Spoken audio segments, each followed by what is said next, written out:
What's happening, James? How we doing anyway, mate? I haven't seen much here for a while, man. Man up. Respect. Craziness at the minute, like, isn't it, on here?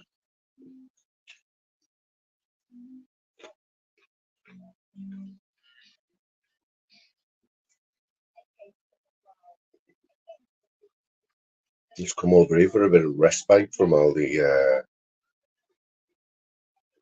bacon chat and that, innit? I don't even know what bacon is, to be honest.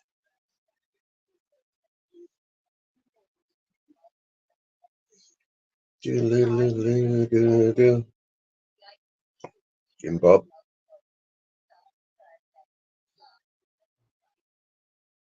We're getting back to the old days now, James. That's I've noticed people coming back in, you know.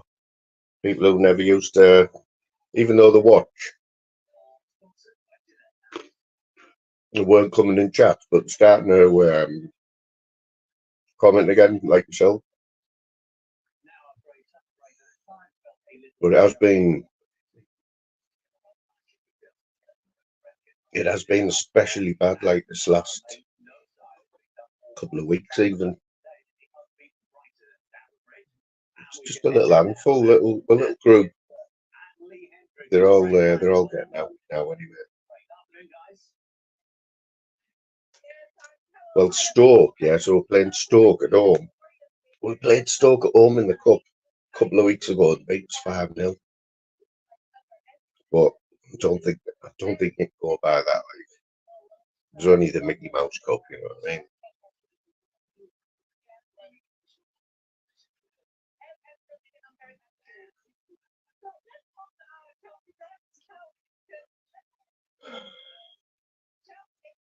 There's a funny one. Lee Hendry, yeah. So Lee Hendry is reporting for Sky at the Chelsea game, right?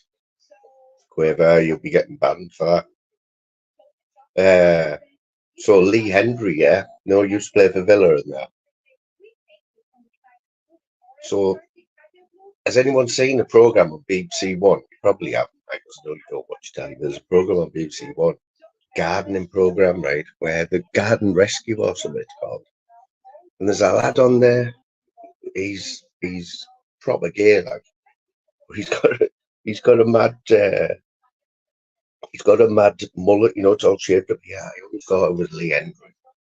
I thought, what's he doing up there? Obviously, it wasn't Lee Hendry. Never mind. It is heavy, that. You're not wrong there, mate. It's a heavy defeat, that, like.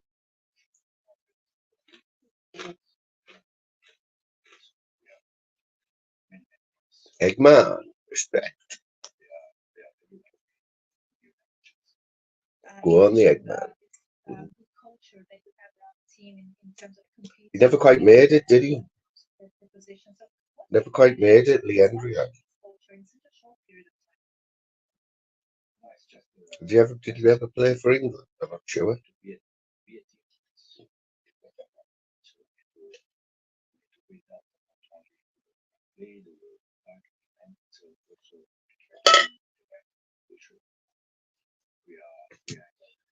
It's Saturday, isn't it? I'm not going to lie, right? Don't tell Fact Notification, because I couldn't believe it. First, I was walking around Tesco yesterday. I got that right. I thought, I just won't say it out.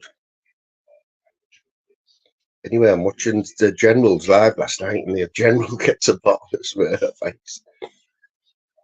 Fact Notification. Oh, he's never drinking Smirnoff Ice in a puff.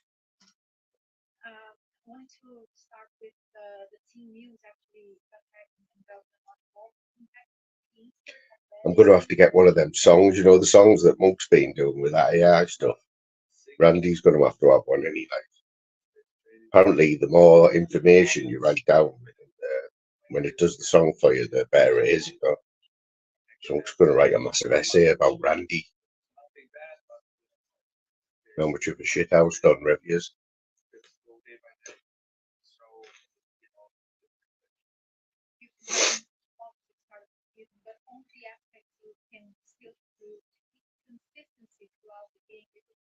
What is it you've been doing, like, Jim?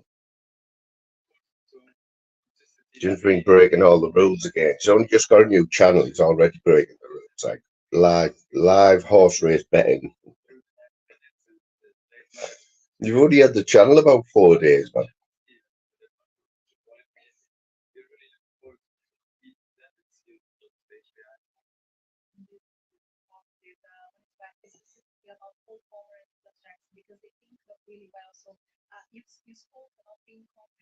What was is the Newcastle match finished? It's 1-1, wasn't it? I've got 3 draws today, 10 on 3 draws in the Premiership as well.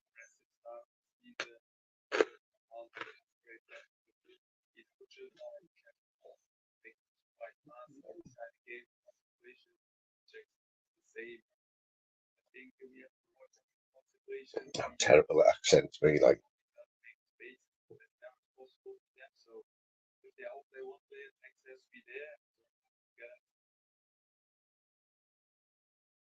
Oh, he's got his own character. So you got to have something about you there. If you get your own character.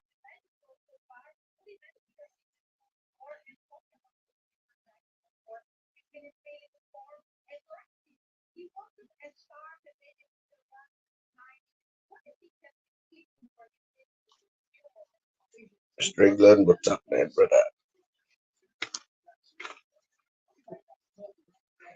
Mr. England at the centre of all the mayhem again.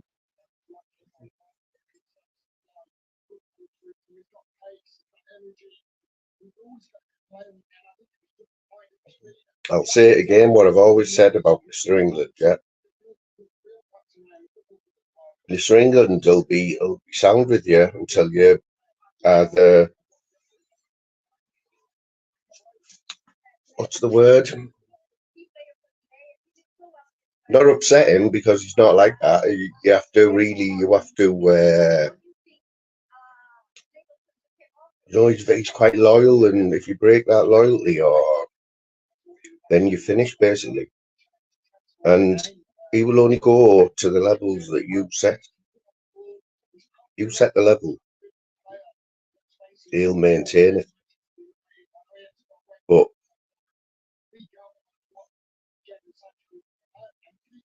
that's it, fair and phase, yes. Looks like I'm stuck with it now, doesn't it? That looks like I'm stuck with that tag now. Like, I can't even remember who said now. I think it was Phil Graham, wasn't it?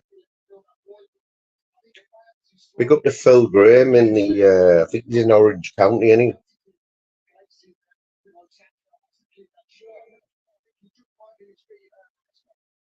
Be on another planet, man. The amount of edibles he's eating. Right?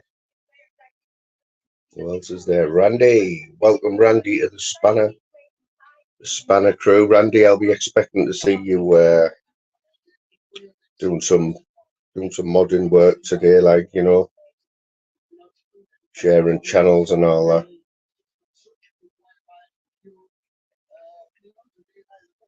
Which ones, like, Mr. Ingham? Which ones?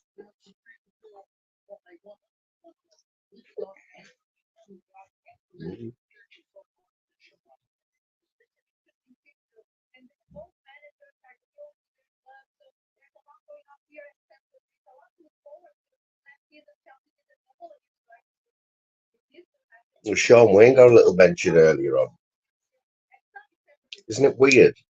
Isn't it weird how you have a character like Sean Wayne who like causes mayhem and that, unintentionally most of the time, but he hasn't been seen for weeks and weeks. Yet nobody Nobody's even mentioned him. Like, I don't know whether that's because they're scared in case he comes back, or just that they forgot about him. But it's mad, isn't it? But he did share, like I said the other day, he did share this live last week. He did share this live last week, and I only seen it on a community post, as in his Sean Wayne account as well. And about 10 minutes later, when I've looked at the post and it had gone. So I think he's just making a little statement that he's still watching, you know what I mean? Here he is. I was on Torbs's yesterday, Bob. And oh yeah, I think you came in the chat, didn't you? He wasn't slagging you off really, mate. All I was saying was, I was saying how big, like, what a character you are over here. How there's absolute chaos on your channel and that the other day. And said he hope he doesn't forget about the little channels, you know what I mean? And there he is. Because let's get this straight, yeah. So I never had a bad word to say about Bobcat. Before I knew him, all I'd said was, and this sort of ties in with Sean Wayne, is that he was on somebody's live. It was when Porn Bomb was going about, and he turns camera on, and he had his boxer shorts on, but we got at the bottom of that, didn't we, Bob? We got at the bottom of that, mate. And Bob, fair play to him. Fair play to him. Come over and we sorted that out, mate. Sorted that out. Quiz, did somebody say quiz this week? Yeah, man, I know, yeah. No, because at the minute, Leslie's the quiz champion at the minute. We can't have that, like, that needs to change. Fizz, where is Leslie anyway? She hasn't fell out with us, has she? I said the other day, like, where's my view gone now? See it. I said the other day, I haven't been in Flavours for a while. I don't know what's happening over on Flavours, Fizzy. Don't know what's happening, man. He's shotting spanners out to, like, people who he doesn't know and that. Like, I'm not bothered about spanner, like, at all. But I don't know. I just feel like I want to go over and give him a good shake.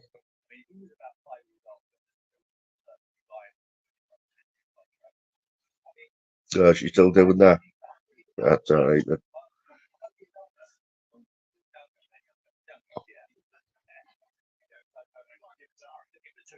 Is anyone else feeling like that, Fizzy, or is it just me? Because I just noticing loads of different people in his chats and that. But it's just going. All these channels are just going through a bit of a weird patch, like.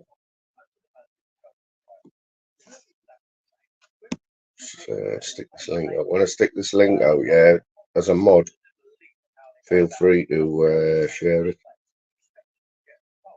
But there's a few people that will not, that don't even want to chat. One of them's Bad Dancer, right? Because I'm not saying anything. I'm not saying he's like a really bad wrong or anything, but he's just full of shit. I've seen it myself. He's lies. I've watched him this week and he's blatantly lied and changed his story like 10 times on lots of stuff. And he just didn't bring anything. And he started going to Flavours and that, and Flavours will suss it out. Chris, did you get Chris? I tried to reply on that post that you sent me, right, with that picture. I tried to reply, but it wouldn't let me comment underneath it. So I had to go to one of your other posts and comment under there. But it was Andrew Taylor, wasn't it? Andrew Taylor played for the Borough for, I think it was 7 years. Yeah, I couldn't reply on it, mate. said cannot, must have had the comments turned off on it or something. I had a little look, you know, when I tried, I thought, I had a little look on how long he played for the Borough. He played for 7 years for the Borough, didn't he? He must have been playing when we were in Europe and that, wasn't it?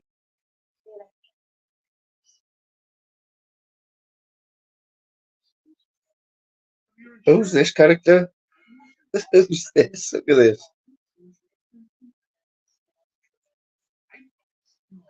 I had a bitch about anyone. Is this the fella who's calling me slimy to the moon? Because that's half the reason why this bad vibe's going about with me like that. I'm not a snowflake on it, but I'm not sly, you know what I mean?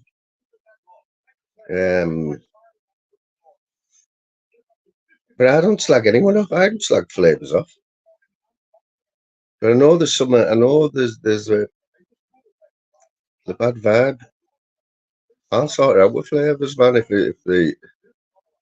there's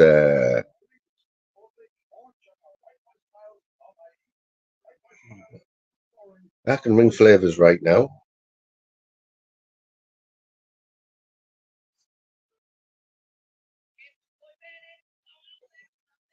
His dad was a Boy Scout.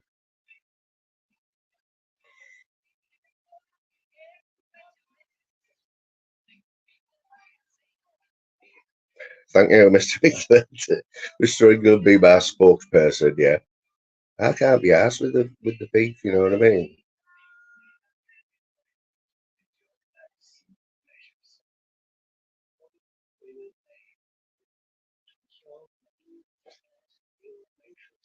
Hey, I am gonna laugh at that, like, but at least I might get an explanation of just, you know what I mean?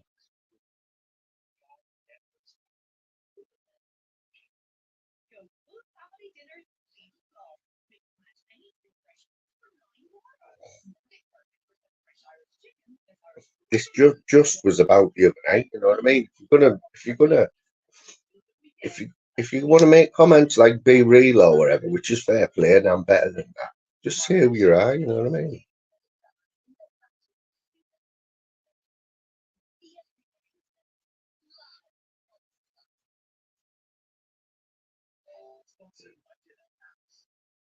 It's all Fairy Fizz's fault anyway for timing me out.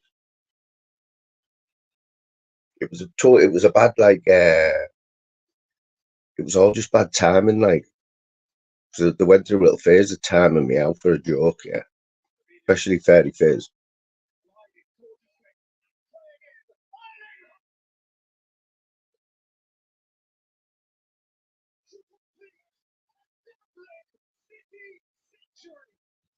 It's not worse than bad grammar, is it, Aula? Yeah, so all this bad, the reason for like the vibe in all my lives lately, it's all Fizzy fault, like.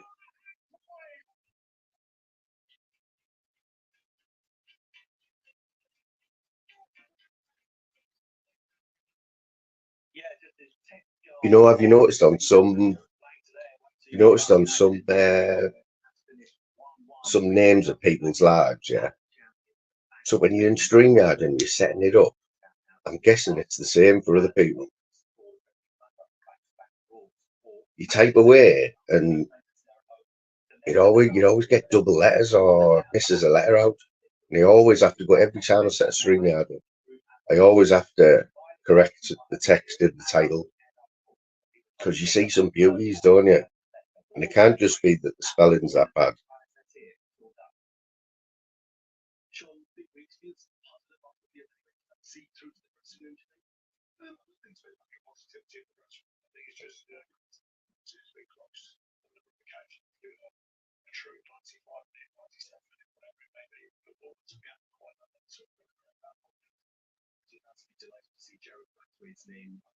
Yeah, 11:05. I'd only been awake about quarter of an hour. I went on Jim's live, Zeus, and Slim said, "Have you changed your team yet for today?" I was like, "Oh, I'm gonna do it now." I went on. It closed a minute before.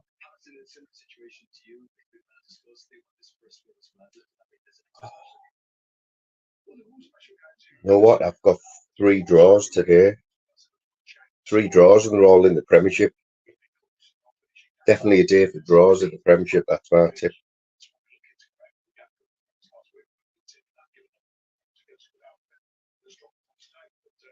What's going on with Sean Dyche's voice?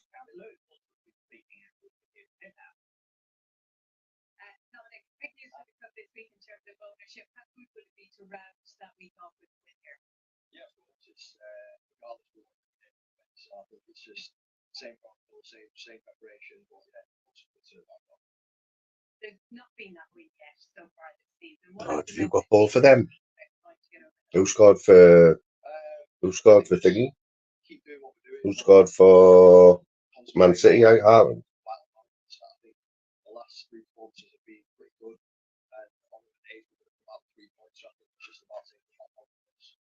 Yeah, definitely better result for Newcastle because they were on a little slide, weren't they? On a little slide. They took on that. Unlucky there, bro. Unlucky. Guardiola. How did he not get sent off? How did the keeper not get sent off for that penalty? If that was a player, he would have got sent off.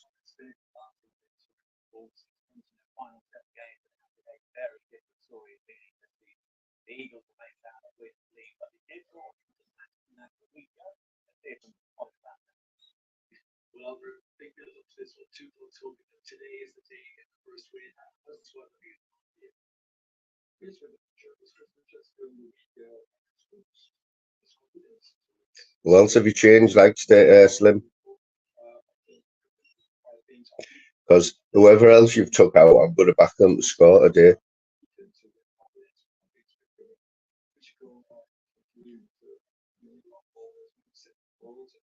But if you want a little tip, yeah, this is coming from a Borough fan, right? Borough 11 to 20 to beat Stoke at home today, right? They beat us 5-0 a few weeks ago at the Riverside. It was only the Mickey Mouse Cup, but being a Borough fan, you know, we won't be shocked if we get beat today off Stoke. And I think it's 4-1. 4-1. We're Borough now special this week, right?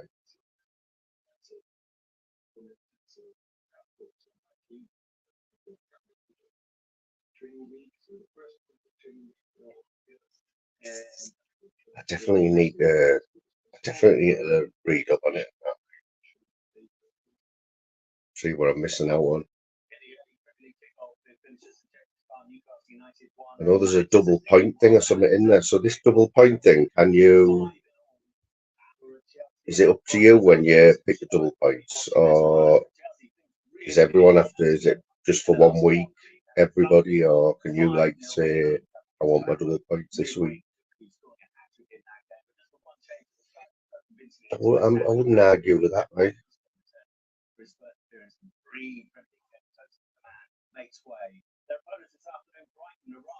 Chris Emma, you the Hartlepool one. Because what happened to you? Did you come in late, or did you just change your whole team and took all your points off you?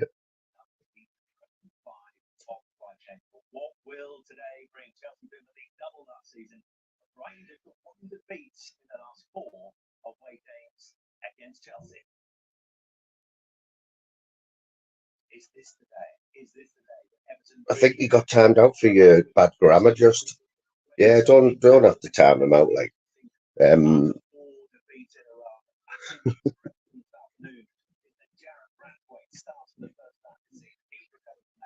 Be positive and you get positive. Yeah, it's just the bad grammar just that you get timed out for. I think that. Well, fair play, yeah. And if you do, if you watch this channel, you'll see that we just have we have opinions on people, you know what I mean? But I wouldn't have said sly. That's why I got me back up a little bit about it, but it's not a big thing. in the grand scheme of things, like to be called Sly on here is absolutely nothing, is it?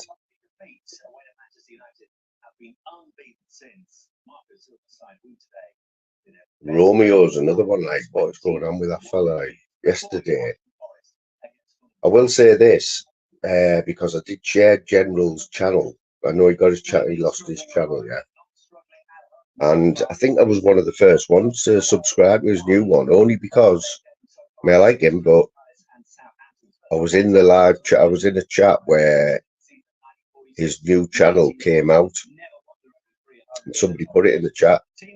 Must have just set it up yesterday, so I subbed at it and I shared it as well. And then yesterday afternoon, we did his first live on there, and for some reason, he just let Romeo say the horrible, most like disgusting things about Monk without anyone interrupting him, non-stop for about half an hour. About just disgusting things, you know what I mean, about his wife, with nobody interrupting him or anything. And I don't know whether the General wasn't there or he was busy or something, but I leave Romeo on the panel to just say things like that, like.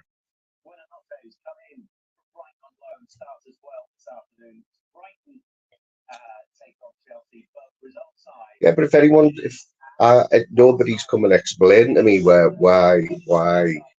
what they mean by Sly, you know what I mean? If they come and explain to us, then I would understand. It's one of them words, like Sly is like a horrible word, isn't it? Snaky, isn't it? Snaky and yeah, you call it boring all day. I'll take that off.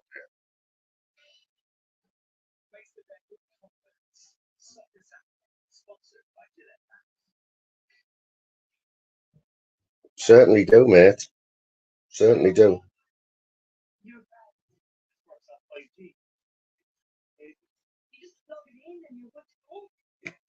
What's happening, cunt?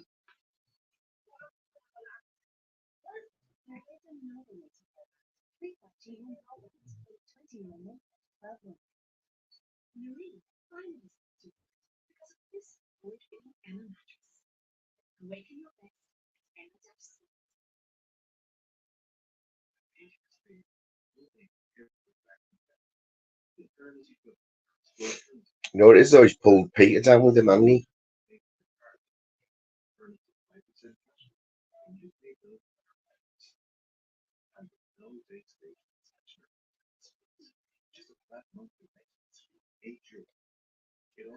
What is this in general, just, or is this like? Have you got an instance on here? Are you talking about an instant, a certain incident, or because everyone knows that in general?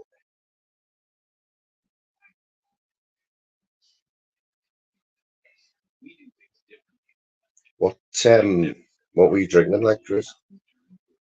I didn't have you down as a drink, Chris.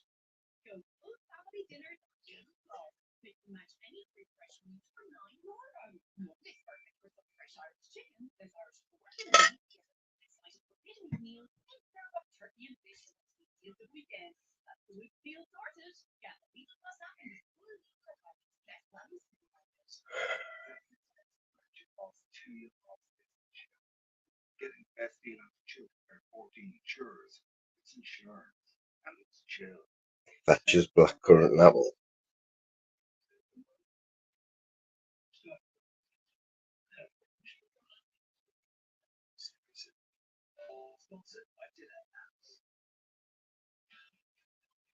Oh, you're going to be a granddad.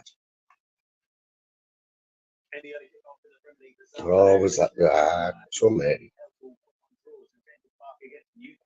You and the Northern King, he's granddad now, like. That's the way I read it. That's the way I read it, England. His mate. I did the same. Like, oh, he's already a granddad, so congrats for being a granddad anyway.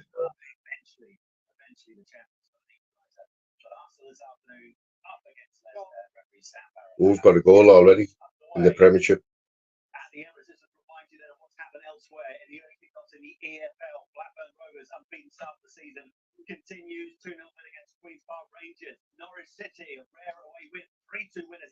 think there's a goal in the Premiership.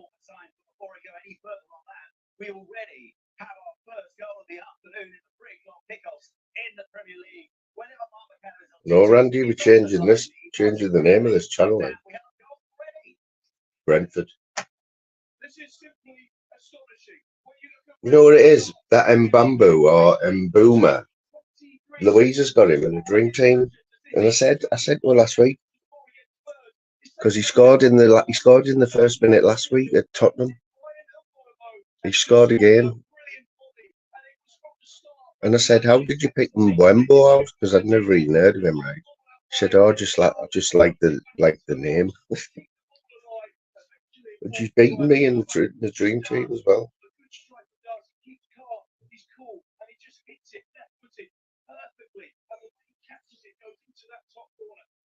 30. Jesus. Right.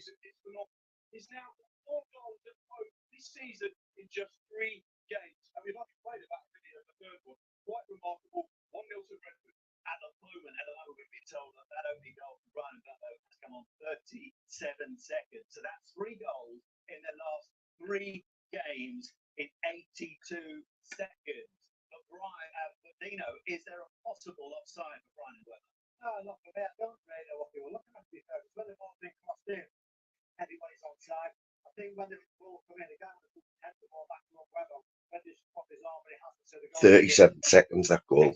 I still don't think it's the fastest though.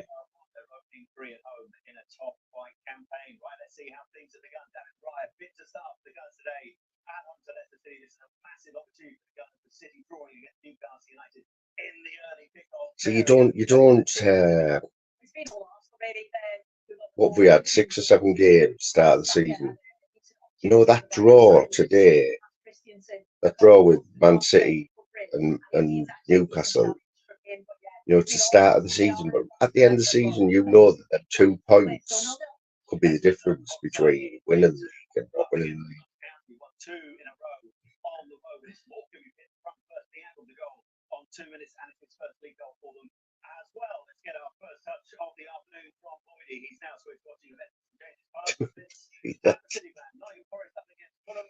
You're definitely not the youngest one anyway.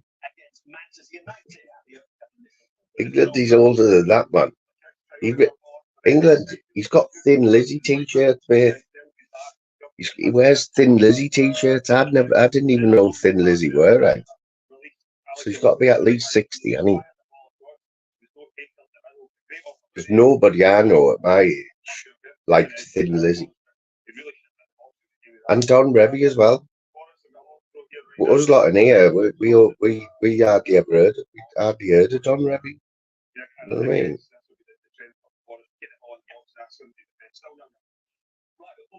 No, it's what I thought. The signs are all there, man.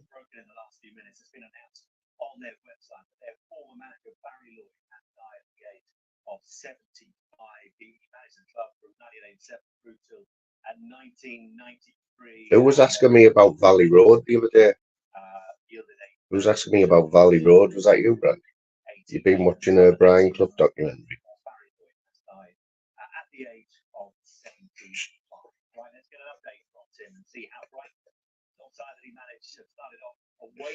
He's already disassociated himself totally with Don Revy, like, after a life. Mr. England, right? He was in the chat. Randy was in the chat, and he must kind of known that I was in there. I was ghosted, right? Which is why he let it slip that his favourite band is Thin Lizzy. So obviously I pulled him up on it as soon as I seen him next. So feel free, like Mr. England, whenever you see Randy. I forgot what the lead singer's called. What's the lead singer called, Randy? I'll be expecting a bit of Thin Lizzy getting ripped about Thin Lizzy like.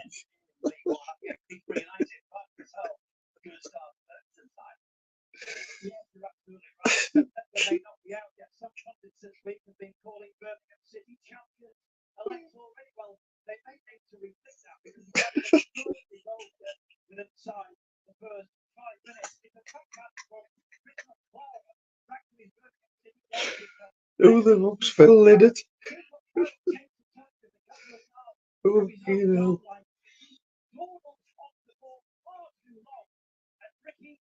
Peterborough 1, Birmingham 0.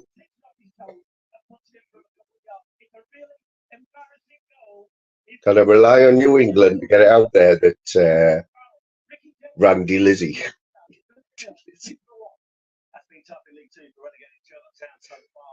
Oh, if you got a bit of backup here now, right, Randy? Bit of backup there. I would cling on to that. Oh, another goal in the Premiership.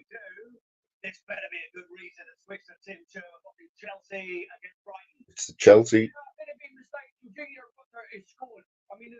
Oh, it's Brighton 1 now. 6 minutes gone. Stamford Bridge, Brighton 1, Chelsea 0.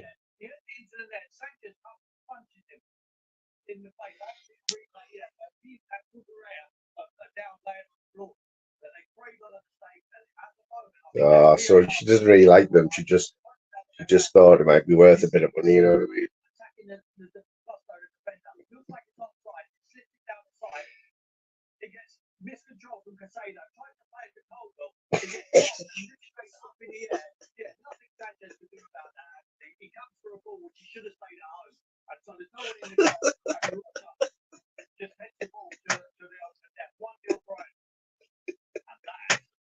That's a fucking beauty.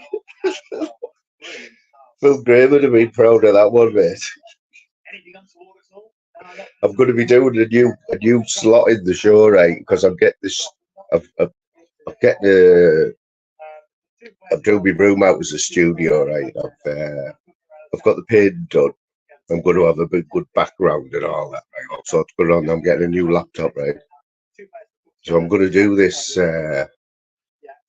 I shouldn't really be telling you, but because there's no copyright on it or anything, you know what I mean? But this is where it come from first, yeah. We're going to have a bit every live.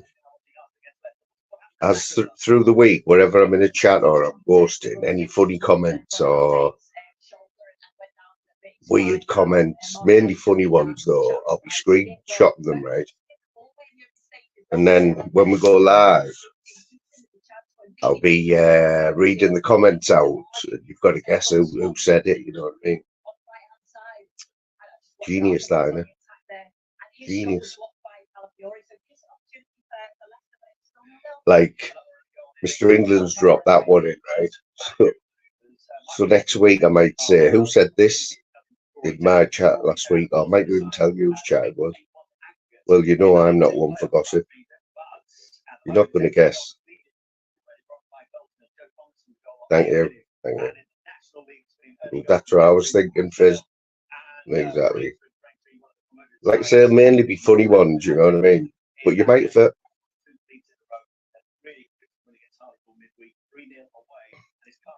Man up.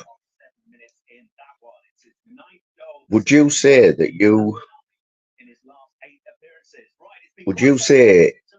if I said to you right now a comment that you made 2 or 3 days ago in the chat, if it was funny, would you remember that you wrote it?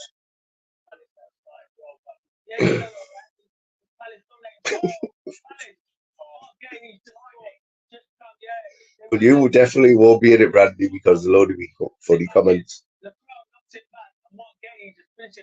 Is he? WhatsApp me with ideas like that. Don't put ideas like that on here.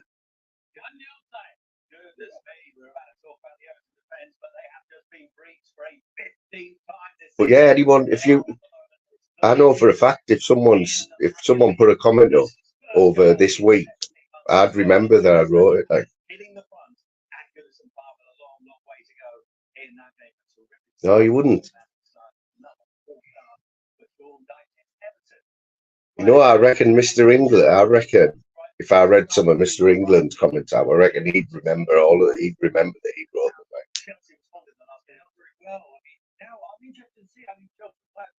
You wouldn't either, Slim.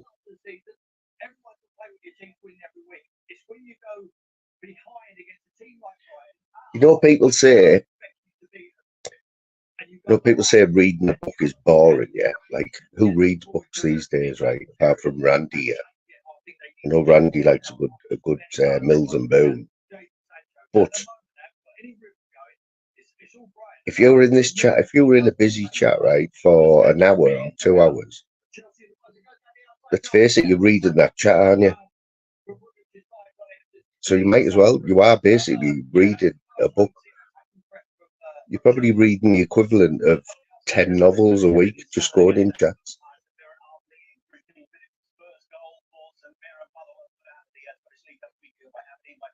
Quaver, you are responsible for some of the antics in our house on a daily basis. With me and Louise often use some of your sayings like on a daily basis. Like,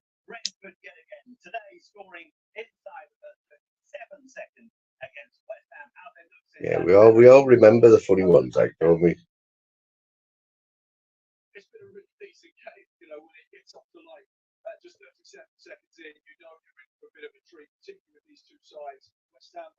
Oh yeah, you know what the first audio book I got was, right? Was Sean Atwood. It was when I first started coming on YouTube. I was listening to Sean Atwood and the Wild Man. We do, man. I'm always saying here, I'll perm your mum's hair. What was it? Plait your mum's hair or something? Oh, come here, skinny.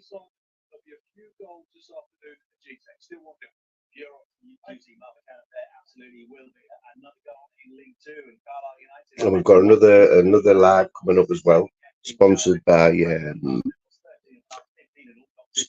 Nos Dog, who is going to send me some edibles, and we're going to do the edible live where we have the pack. I've never had edibles before in my life. We're going to have the pack. We're going to open the pack and we're going to eat them alive. See what happens. Oh, you can tell a boss dog comment from a mile off, because it's usually about a paragraph long, because he's got a bad habit of like.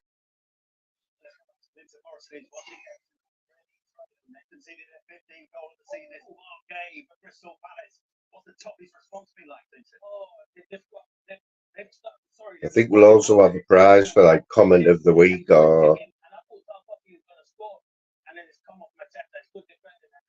And another one, here's another idea for you, right? So this could happen to anyone in this chat, right? It will be somebody. It will definitely be somebody who comes in this chat, right? And what I'm going to do, because I do a lot of ghosting, yeah, I'll be ghosting a chat, and I will pick one person in this chat, right, that week, and I'm going to screenshot all their comments, and I'm going to read. You're going to get, like, say it's Randy, yeah. So we'll do a live, and I'll say, right, this was Randy in Jim Smith's chat last week, and I will read every comment that Randy made, right? We'll just analyse them. Or maybe if he was being funny with somebody like Leslie, and we'll go over the chat that them two were having, you know what I mean, and see how funny it was, or if it wasn't funny, or could it have been funnier? Could you said? So you'll all have to watch out what you're typing now.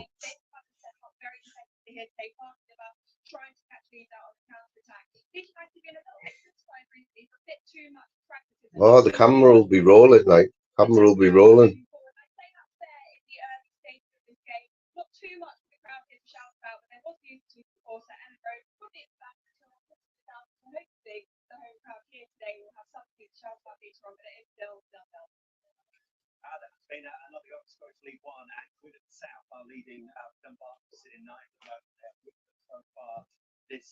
Or I might not even tell you who it is. I'll just say this was a comment between two people who come in this chat last week. And you'll have to I'll read the comments out in as like a chat. Now I'll do both the voices and that. And, well, I'll just speak about voice. You have to guess who it is. You know.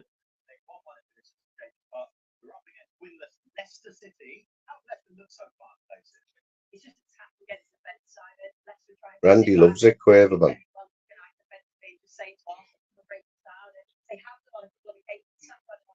Quaver, what do you think about this? What do you think about this? Have you seen a new crew coming into Flavours' chat?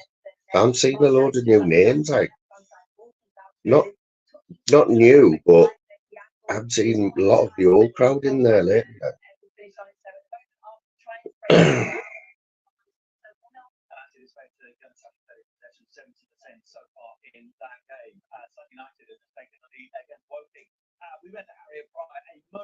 I'm glad you think so, you know what I mean? Because I've still been watching Flavours, but I haven't been all 1-0 to Leeds. 1-0 to Leeds, Randy. Wilfred Gnonto.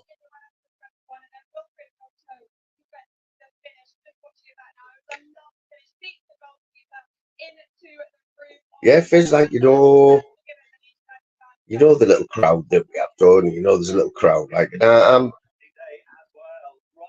because Fairy Fizz is right, if Fairy Fizz is the backbone of Flavours' channel, like Quaver is.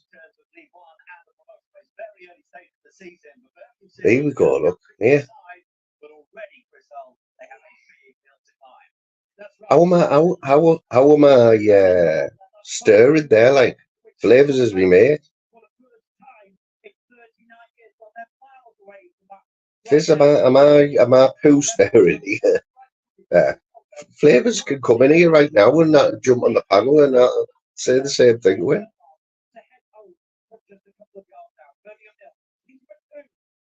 Yeah, like I've been about a long time, but we've had some beauty laps in there. You've got Quaver, you've got Fairy Fizz, you've got Leslie, you've got Menshaw, you've got Shell, you've got Ian Beals, and I haven't seen that for a while. That's what I'm saying. I haven't seen one of them for a while. I'm not saying like new people it isn't good.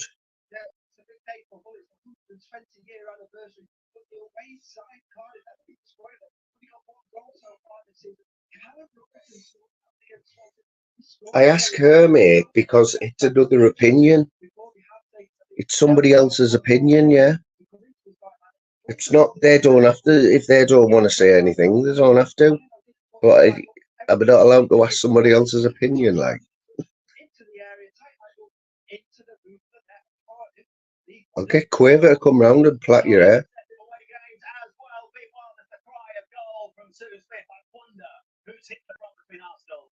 Oh, was a goal at Arsenal. It's Arsenal 1.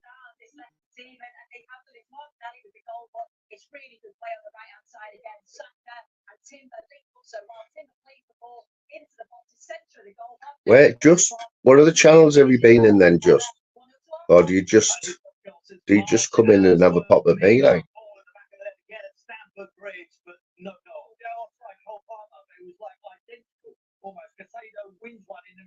Yeah, exactly. He knows that, man.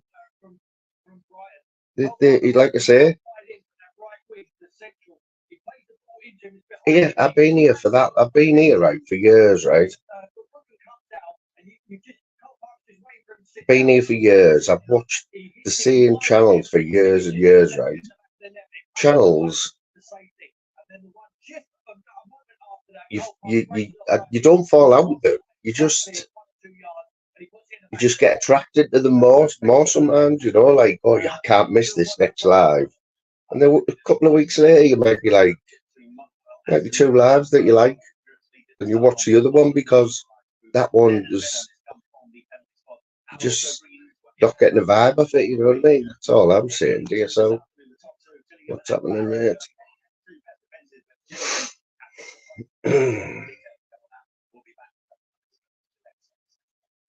John Christie.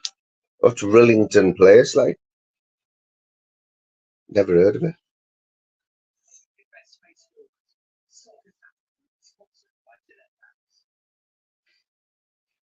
Never heard of it, mate.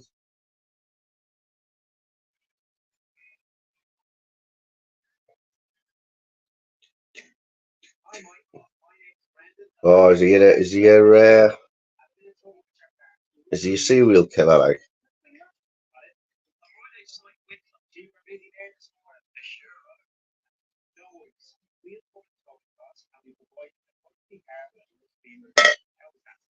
Was he? Is that what it looked like? Better turn around.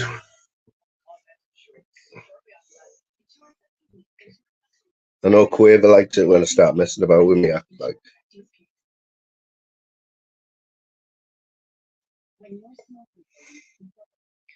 I look like a Russian John Christie now, however he's called. What's happening, Boss Dog? Boss Dog's my favourite YouTuber of the week, by the way, by far. That's what I mean. This week, I've been loving Boss Dog's lives. And he'll tell you I've been in every one. And I've stayed in most as long as I can. Because I've just been buzzing off him, you know what I mean?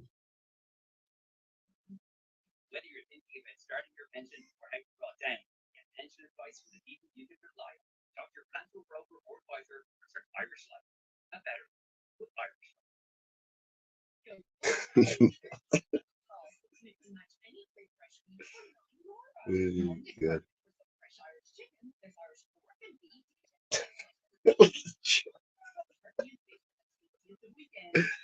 Get out, you job, man.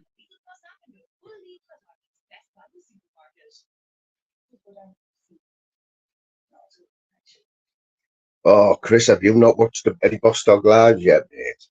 Someone put Boss Dog's channel in. Oh, mate, you're missing out, man. You have to have your notifications on, though, because he doesn't save any of them.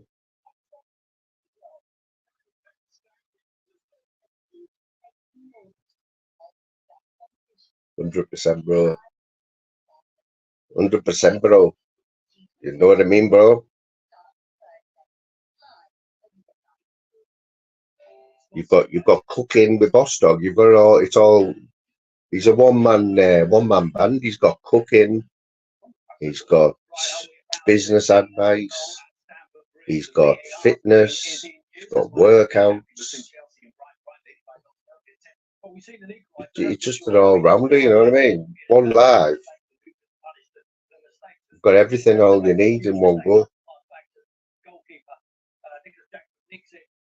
I definitely think you should start leaving them up though, Boss Dog, because you're missing out there. You'd probably get double the views.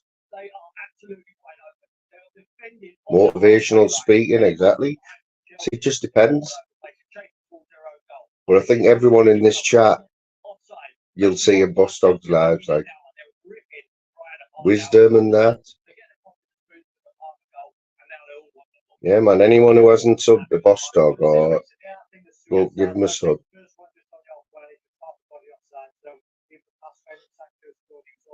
Look at this.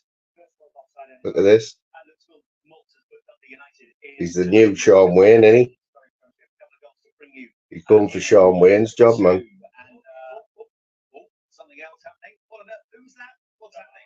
Mate, there's people who have had spanners for months and can't do that, right?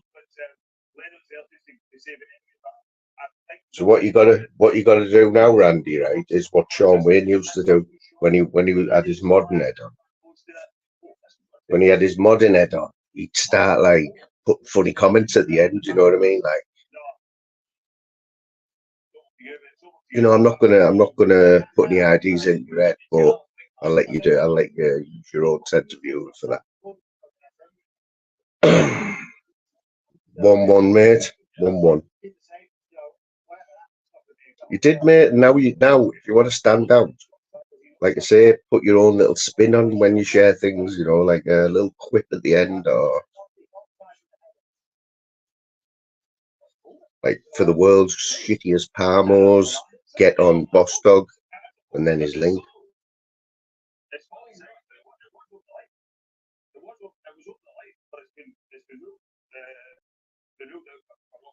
He's got a long way to go, man, but he could get there. Like,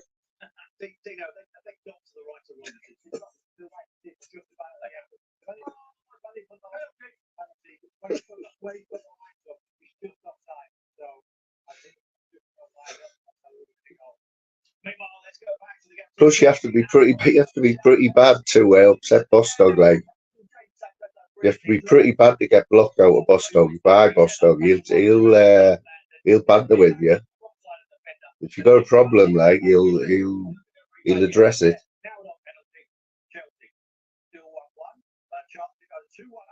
But I did hear that Brian Cockrell, I said the other day, Brian Cockrell's been ghosting. Brian Cockrell's been ghosting Boss Dog's workouts, which is why he had an emergency ambulance yesterday to come and pick him up. He'd been doing them. He'd been doing Boss Dog's version of press ups. He put his side out.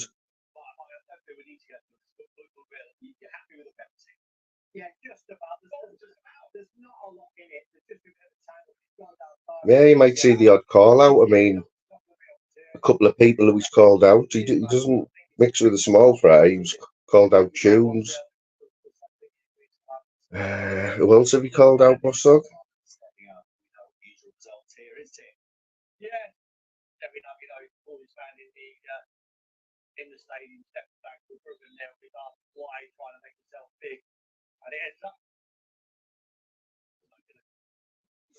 Did anyone see on Brian's channel who came to see him yesterday? Phil Taylor and Glenn Durant. You know Phil the Power Taylor? And the way Emma told it, his wife, the way Emma told it was that he just turned up at the door, Phil Taylor, you know. Knock, knock, knock. Big Bri, Emma, go and get the door, will you? Go and get the door. Why are we expecting someone? It might be Amazon or something like that. Open the door, Phil Taylor. Oh, it's Phil the Power Taylor at the door.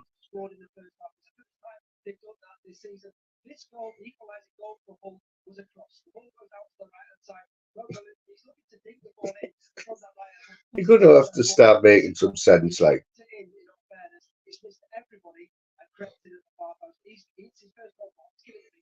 How was it sly? How was it sly when I've asked Tunes to come in here loads of times? And I tell him whenever I think about Tunes, I'll tell him to his face, you know what I mean?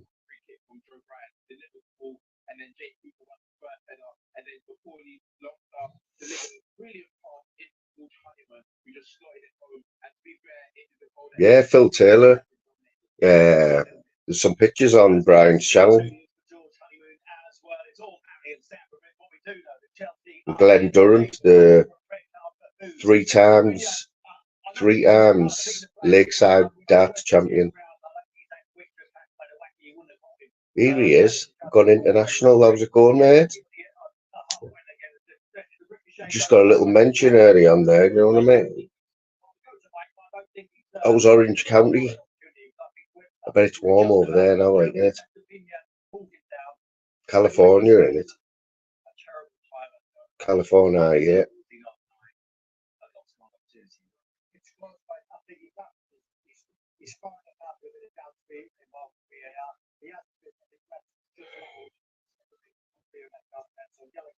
Where's your positive ones, like?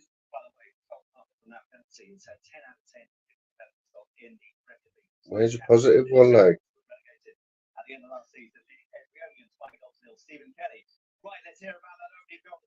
Well, that's not really very positive, is it?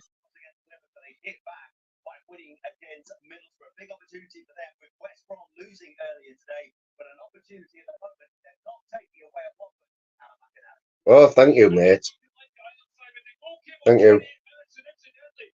I really didn't see that one. You see, it's because it's what I'm not expecting it from you, see. But you're entitled to your opinion, mate.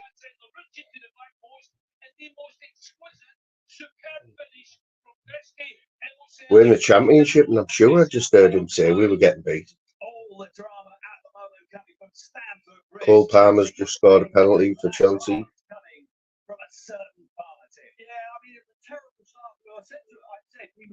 Cole Palmer, 2-1. 3-1 Cole Palmer, he just got a hat-trick. Oh, who's got Cole Palmer in the team? Hat-trick.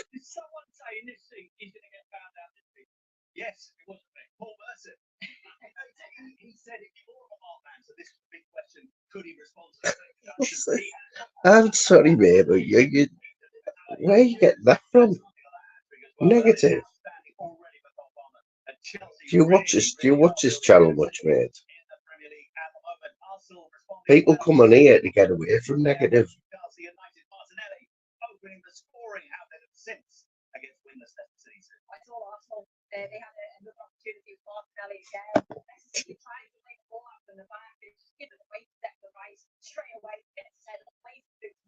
Wouldn't predicted text have sorted that negative out though?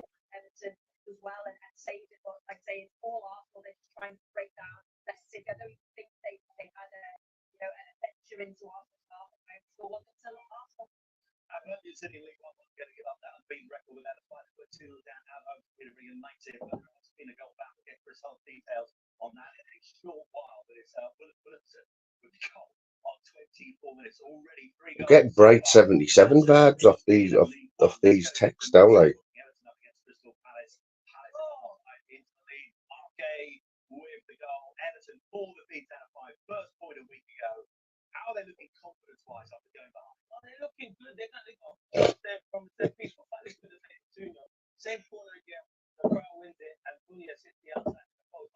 Hey, what's that mean?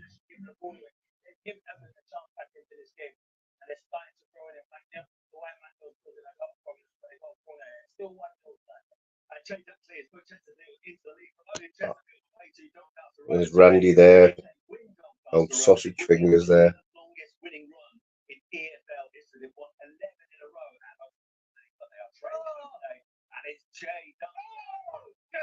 Another goal.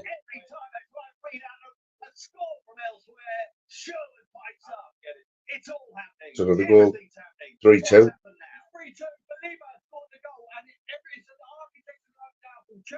3-2 Chelsea. Fizzy. Let's face it, we can't be that far away, can we? Because I know in women's soccer, these women managers, yeah, but these men managers. So we can't be that far away from the first female manager like in the league, or we never had lineswomen, did we? Like assistant referees. Now we have, and I know for a fact we've had a woman won Nilborough, Ben Doak. We have had the first woman referee in the Premiership last season, so it's coming, isn't it? Who's boxing tonight, mate? You know what? If you go looking for it, there's boxing on all week, everywhere around the world. Used to be a channel on one of the. It was either a Freeview channel or something. It was a boxing, the weekend boxing or something. They used to show you this even on like Tuesday and Wednesday nights. There was good boxing. There was good boxing going on all over the world, you know. Not just what we see on telly. I'll have a look at that, fear of God. There's a good point there. Remember that? It was Helen, wasn't it? But he did look a bit seedy though, didn't he? And it wasn't that, I don't think it was the first time he'd done that as well. He just took advantage of the situation, I think, didn't he? But they did make, to be fair, in my opinion, got blew way out of proportion. I mean, the feminists, they did see an opportunity there, and they probably they made the most of the situation. Let's put it that way.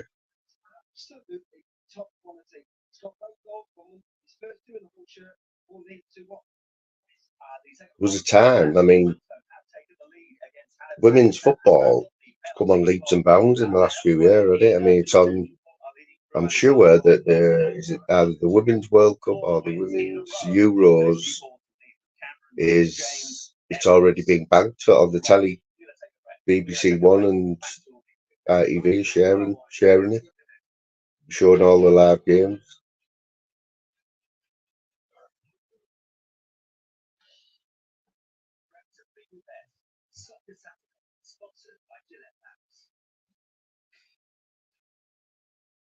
You get him from Liverpool, Ben Doak. Was he on loan like?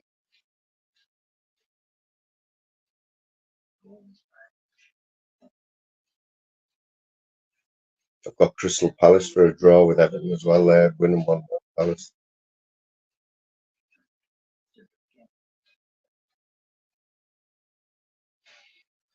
Just on loan like then.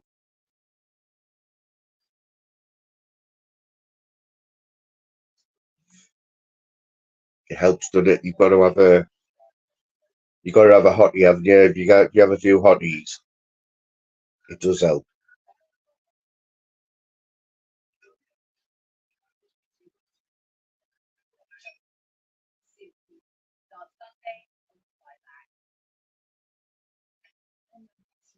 Yeah, fear of God, right? I've been to a lot of football games. I started going to Ayresome Park when I was about 10. And right up until maybe a couple of years ago, you could never imagine a woman linesman like. You know what I mean? Even if a woman copper walked around the pitch, they were getting hammered, weren't they?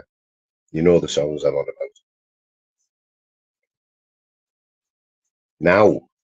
Now you can probably go to prison for shouting at her lineswoman, assistant referee.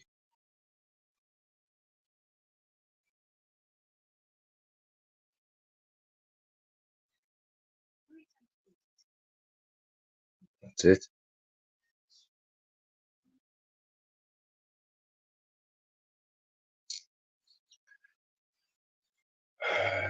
That was a thingy one. It wasn't that a physio, boss dog? You heard about the physiotherapist? You know, the ones who run on with the Ralgix spray. Broken leg. Bit of Ralgix on there, you'll be all right.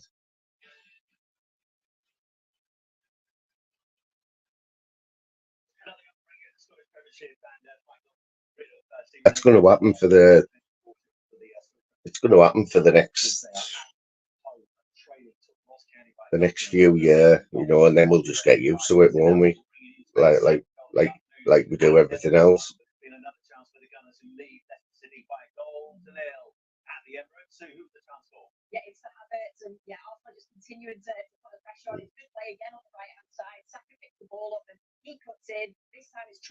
It's like Al Fayed. And we can talk about this because Al Fayed did own Fulham Football Club, didn't he? But when he owned, at the same time, he owned Harrods, and look what's coming out now about him. It just makes you wonder, though, doesn't it? Like, why the fella's he's dead now, and I'm not saying none of them, any of the women are lying. There's definite truth in it, but it's just another Savile in it. And I think there's a lot more to come.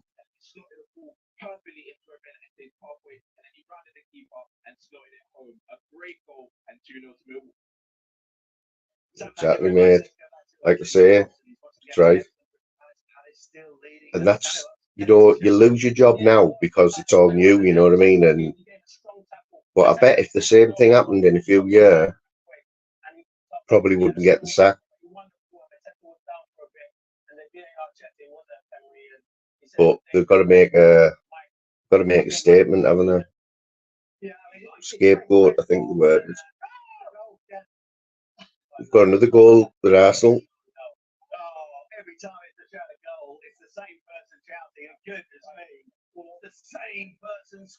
It's already 3-2.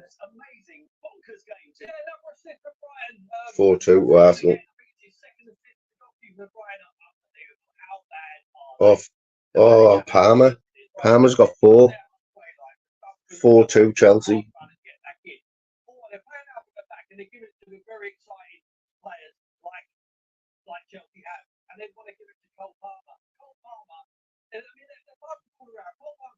Has the Premiership player ever scored 5 goals in one game in the Premiership?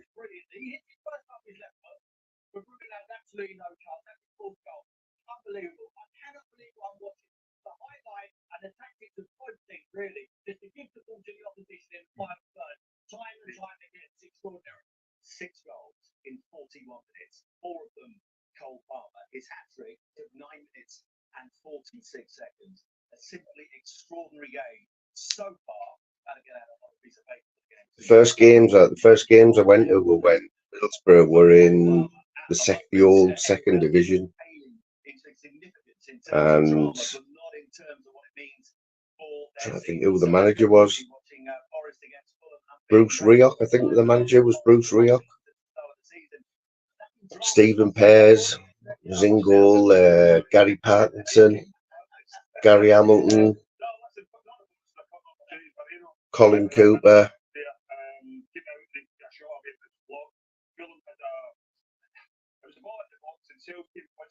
I've seen it all.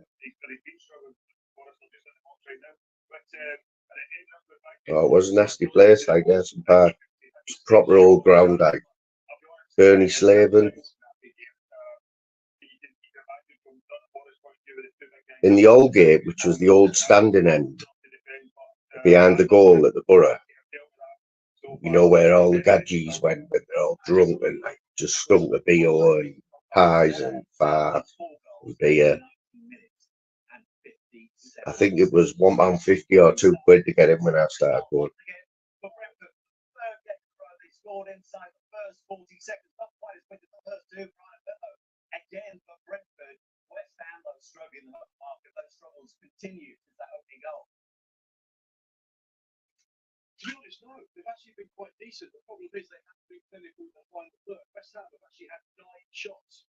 There's a late kick-off tonight in the. Was it? I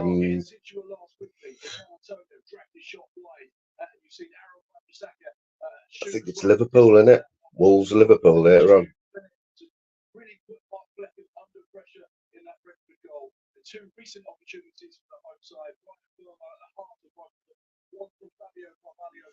Made it proper stunk, you know what I mean? So when we scored, you were already like this, you know what I mean? But when we scored, it was back in the day, you know, when they had fences up at the stopping you getting on the pitch. These fences had all like spikes all over them.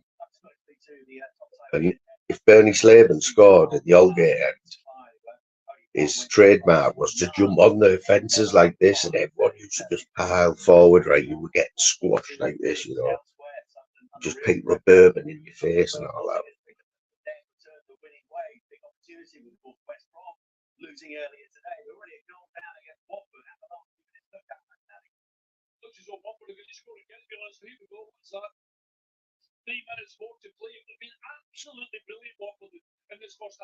Tell you what, you know this fella who's took over from Jeff Stelling on the Soccer Saturday.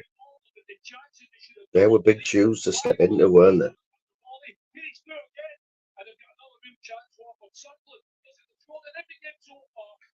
The best player in my era, mate, if you're asking about my era, Juninho, without a doubt, the little Brazilian Juninho. But he has been a lot. But anyone in Brian Robson's team, Ravanelli, the team Brian Robson put together, Ravanelli, Juninho, Emerson. They were the best days to be a Borough fan. When we were established in the Premiership. Remember that season, Randy? Was that Elland Road where we got relegated at Elland Road? We got relegated. We only needed a draw, I think. We needed a point at Elland Road on the last game of the season, right? But we got beat, I think, 1-0. And there's a vision of Juninho sat in the centre circle after the game, just sat there like that because we got relegated. And obviously, it could have been so different if we could just stayed up that season. Obviously, Juninho wasn't going to play the Championship, so he left.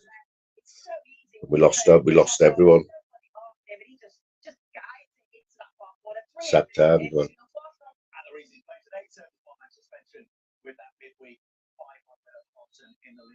But we didn't fear anyone. The last time we were in when we were in the Premiership that season, or for a few seasons, we didn't fear anyone.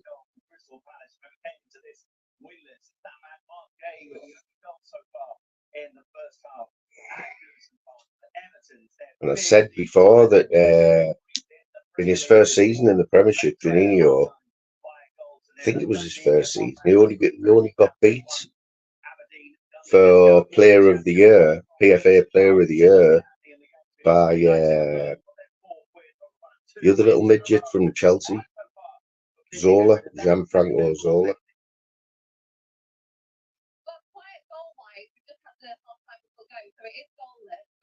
100% boss dog. We were blessed, man. Anyone who supported Borough then, it was a great time to be a Borough fan.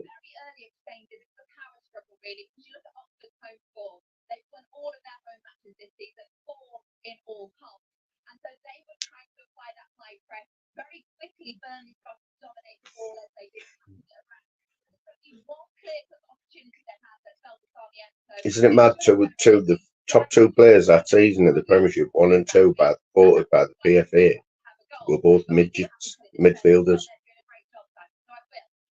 Another midget. It shows you, doesn't it? You don't have to be 6 foot and 15 stone to be a good player, you know.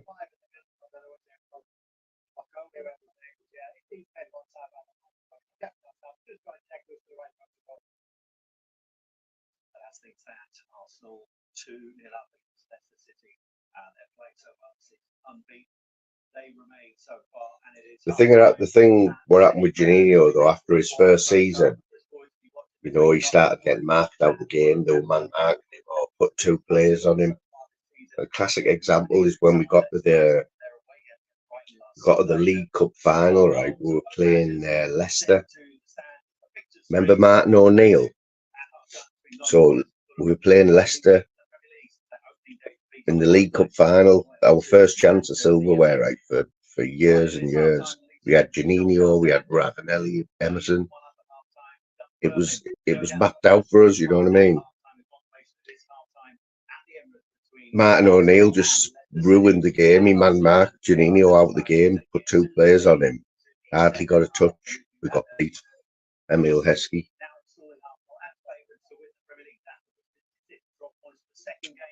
I think it went to extra time. I think it was 1-1. Went to extra time and got beat.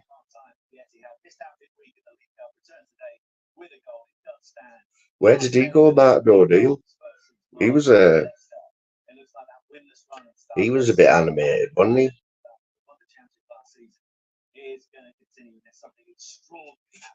Where's he now, Randy? Martin O'Neill?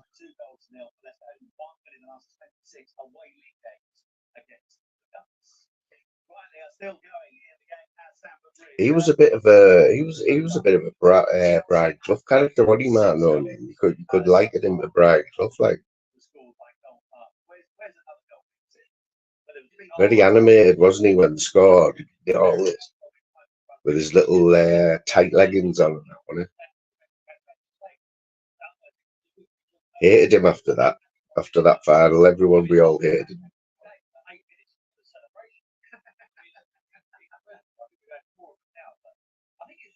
Remember when we went to Germany? Remember when England beat Germany 5-0, was it, or 5-1? Heskey scored a hat trick, didn't he? It was in Germany as well. It wasn't in a don't think it was in a tournament. I think it might have been a friendly or something.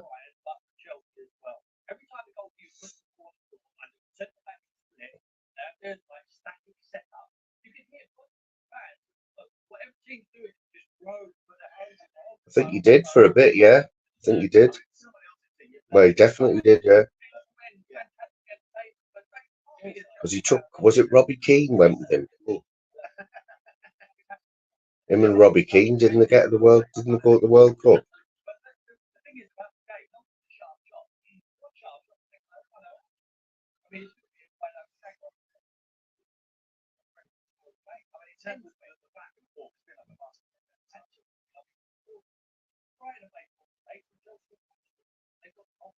Was that in the German game? 5-1, mate, yeah. Tino. Let me tell you, right, I know a lot of Geordies, right, Boston. And I was working in a factory full of Geordies when Tino played for them, and he was like God. He was like God for them. When they were in the Champions League and they beat Barcelona, didn't they? At Newcastle, they beat Barcelona, and they beat Man United that season when Philip Albert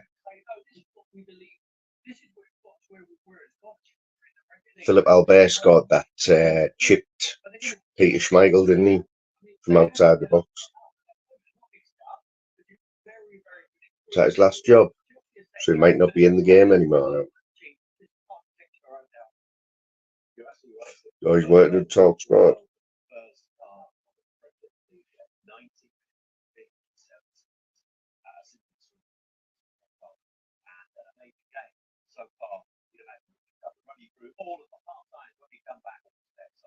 Was there any more news about Jermaine Genius? You know, he got sacked by the BBC, did before.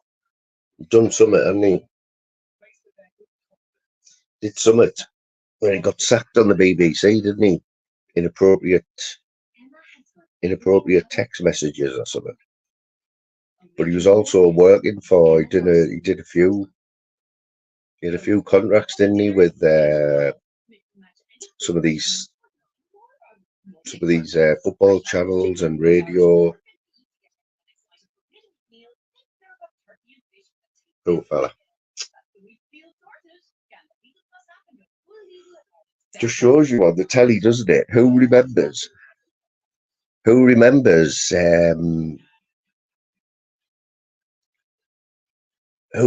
Ron Atkinson? When Ron Atkinson said that on a live game. That was it, wasn't it? Ron Atkinson was finished. Absolutely finished, man, for one sentence that he made on live telly and during a live game. Can't remember what he said. Remember what he said, fear of God? It was a racist remark, wasn't it? It was a proper old school racist remark as well. One of them that nobody in this day and age would ever use. It was like a bad word or something, wasn't it? But finished him, man.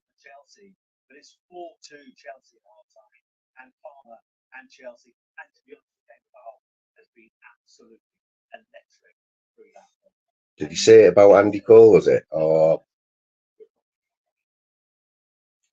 see, remember, yeah, was it Patrick Vieira? Might be Patrick Vieira. I'm sure Randy will let us know who it was.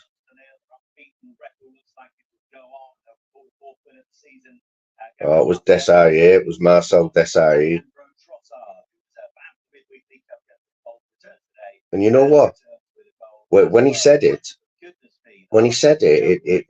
it was just been a flippant comment, wasn't it? It just been a flippant comment, and it won't have been. he won't have been racist, but you know, it come out his mouth, didn't it? And that was it. Who were the other two? Who were the other two Sky sacked?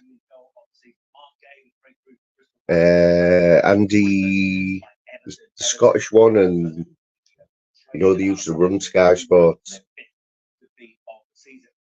They used to run Sky Sports, these two were commentating, the pair of them.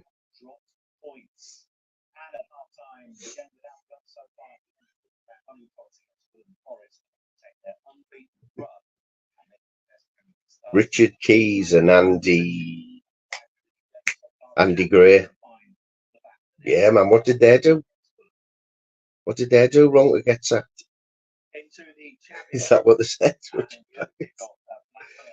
Philly, keep your eye on Scotty's on Scotty's recovery, like down at the farm.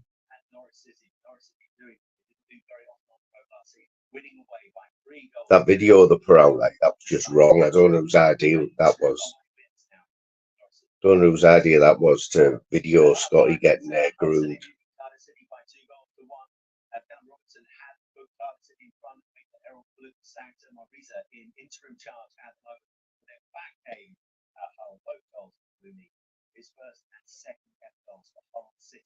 Who else? Can you think of anyone else whose career was over, like, whose career was over by something that said in sport?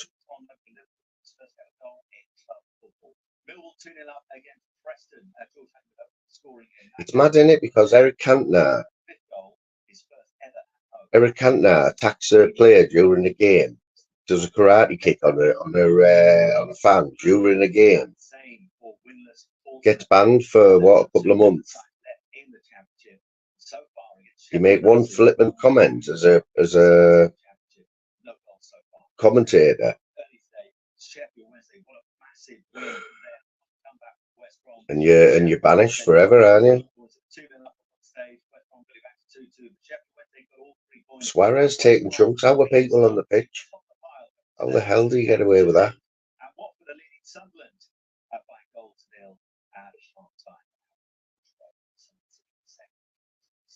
So when Suarez did that, right, basically that was assault, wasn't it? That was assault, wasn't it? If you're biting somebody in the street, you're getting done for assault, aren't you, right? But Suarez did it twice on the pitch. I don't know why the police were never involved in that, like. So it was the FA that dished out that, and like, even that a 12-game ban.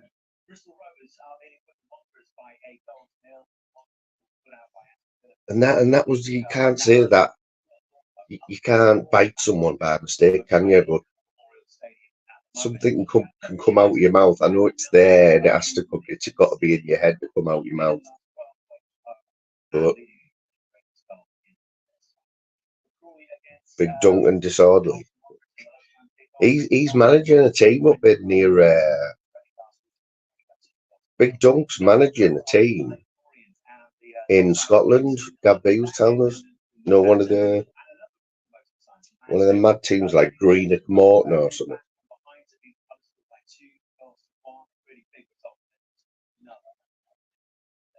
You'd be surprised that some of these lower league teams, right, in England. I would say League Two, right? You'd be surprised at some of their managers, old players, very well known players, like Jimmy Floyd Hasselbank, wasn't he? He was managing a team, wasn't he? He was managing a team down the leagues.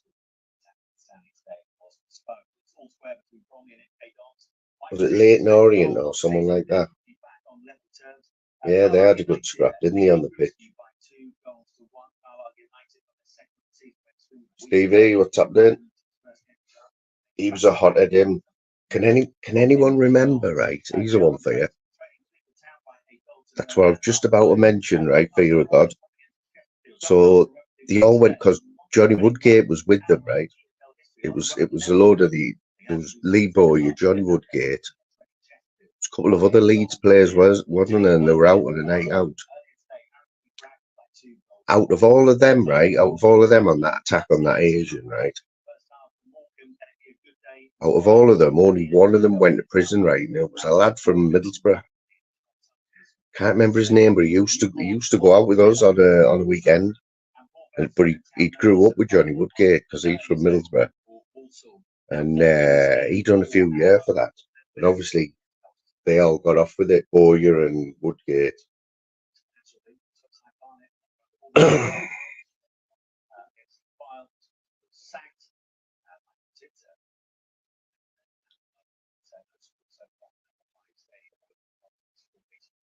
Going back to Tino Asprilla, Sam, we were on about this the other week. Tino Asprilla played a game for Darlington. He signed for Darlington for one game or something. It was George Reynolds. He got friendly with George Reynolds and he somehow got him to play for Darlow for a game.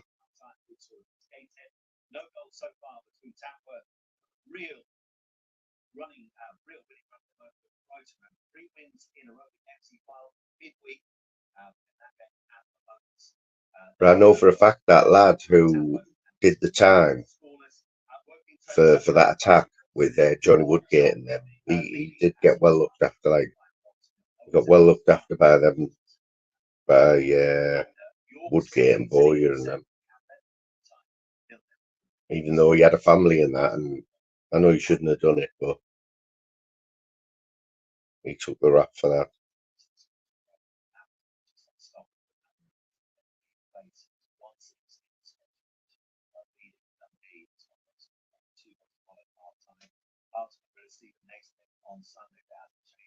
Where's Jim gone anyway? Where's Zeus?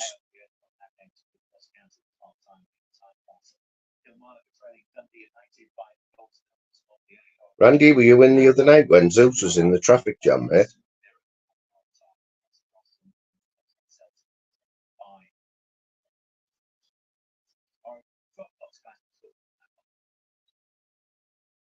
Brilliant live footage that of being stuck in a traffic jam. You could feel the emotion there just coming through the screen.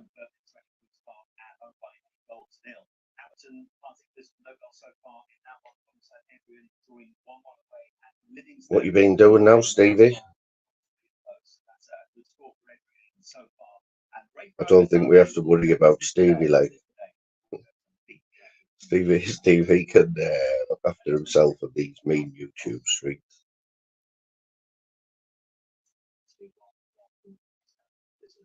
Have you been live today, boss?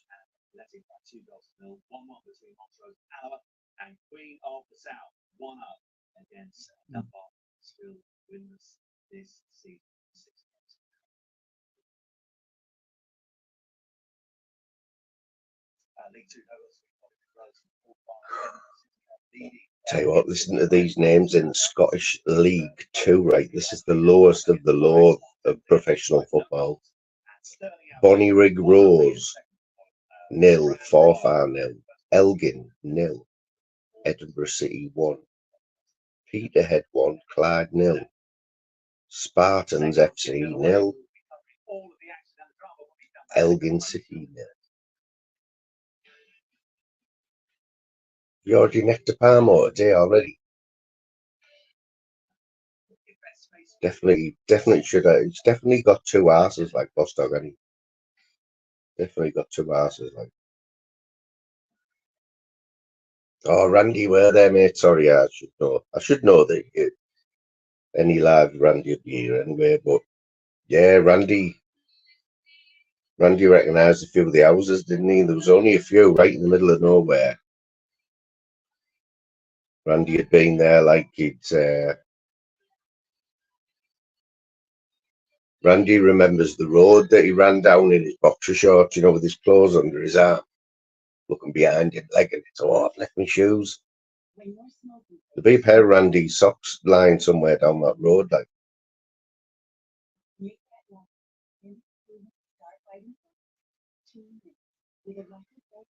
What's happening, Phil? Are you having a good time, mate?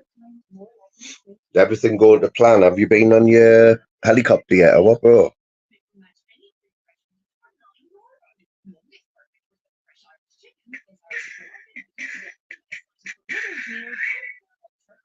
Are you stuffing your face or what? Are you like eating like a king and that?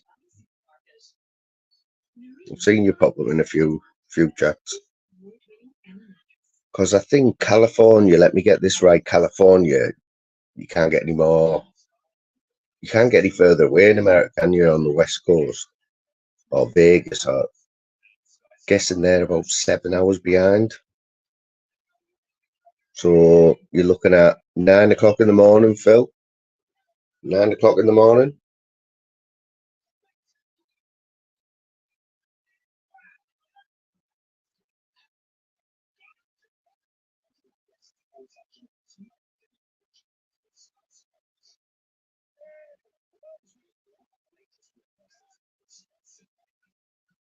Could be warm over there at the minute, I'm guessing. Like, I think it's warm all year round, isn't it, California?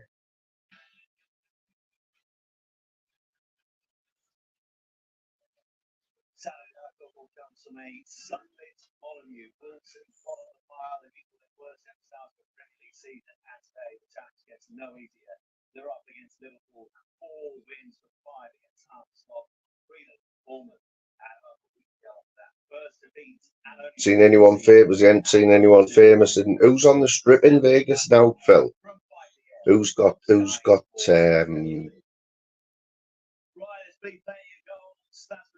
residency? You know, like who does shows every week there? You know, you have like Tom Jones and that for years had residency, didn't he, every week?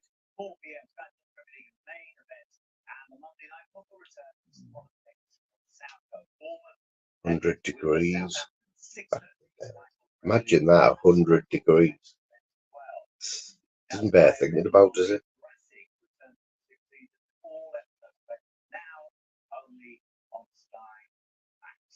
The locals in Vegas, like when it's 100 degrees.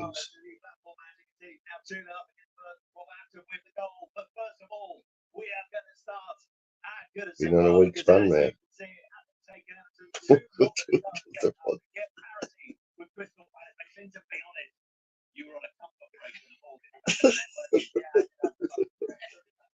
Oh well, another month.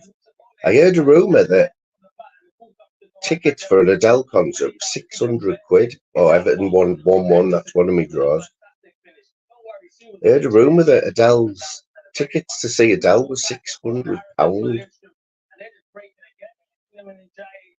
If you get a residency in Vegas, you're talking mega money, aren't you?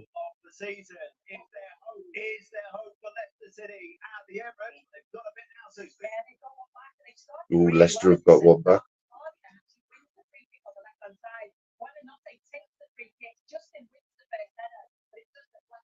So 100 degrees, Phil, the locals there, are in Vegas?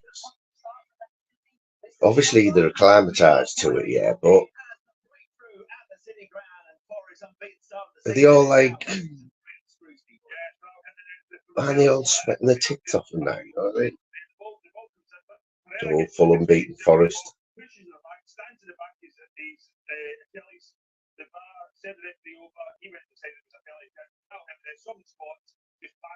Big down Rodeo Drive.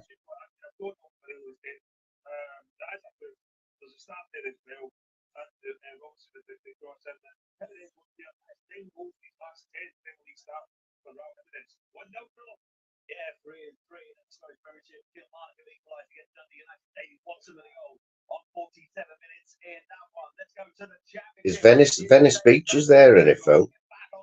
Venice Beach. You know where you just imagine Bostog on Venice Beach, can't you? Bostog would fit in well down there, like.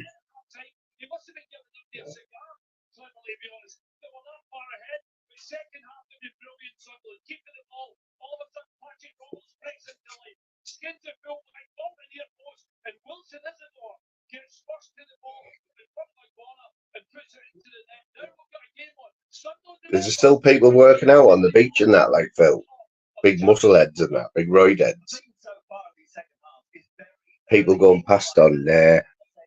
You could see Bostog, couldn't you? Like Bostog on there doing the dips. And then you'll see Randy flying past on his roller skates, wouldn't you? With his leg warmers on and his roller boots. And his big headphones and that.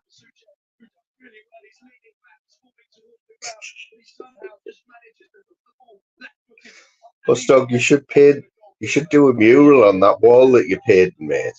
Do like a Venice Beach mural, and then get a bench and a dip bar. Do some dips in front of it, man. Get yourself creosoted up. Get a bit of colour in, yeah.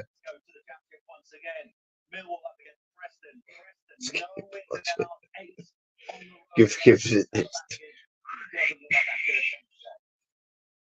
singing Thin Lizzy songs with Thin Lizzy t-shirt on.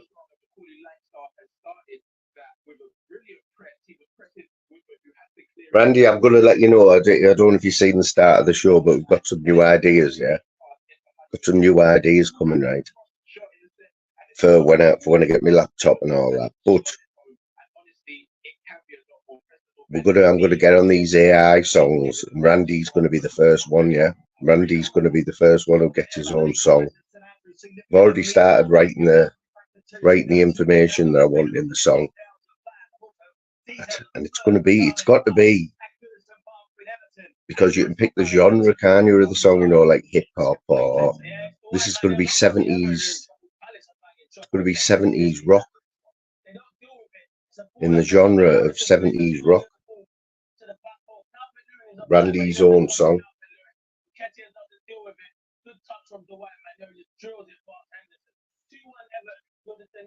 Oh yeah. What's that place, Phil, in Vegas? Los Angeles? You know, where they're all homeless and that. You walk around the corner. You go from like all the rich people, don't you? You walk around the corner.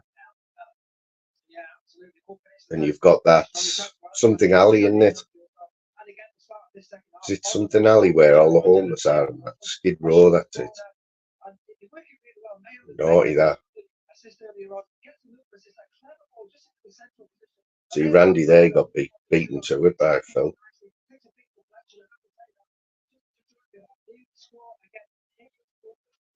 Randy's got a spanner now, Phil, so got to be careful. It's going to be the new Sean Wayne, he said. He's already been sharing links.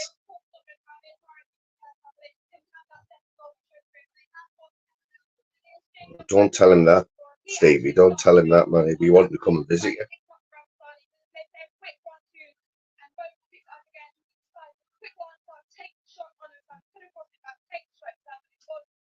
2-0 leads, yeah.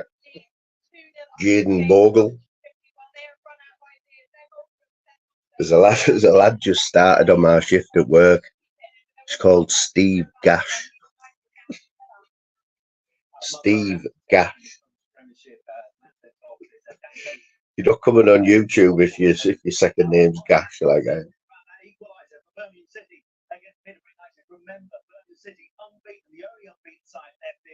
League One, they were 2-0 down.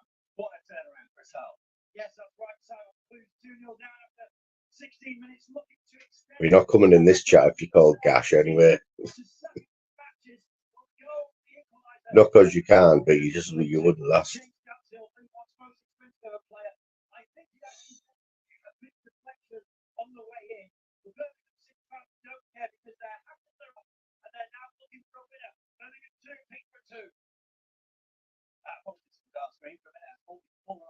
Thankfully, we haven't. Right, let's see what the Arsenal response has been to that early goal in the second half of the business. Let's take it to.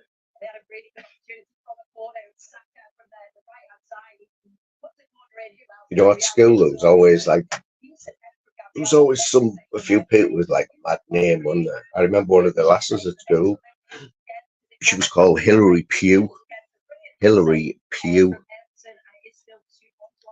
Let's face it, when you're 13-year-old and you've just started big school, you're trying to make friends, Hillary Pugh, having the name Hillary Pugh's not really helping you out, is it? Randy Growler. Randy Growler.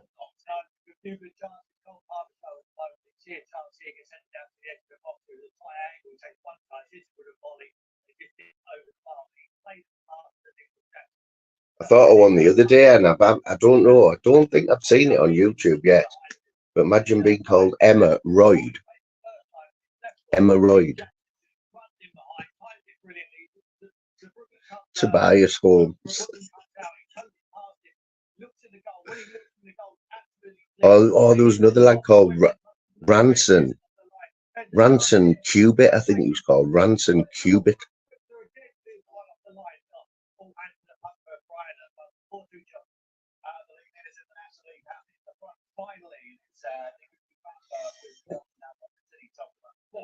Yeah, I think it was spelled Pugh, Stevie.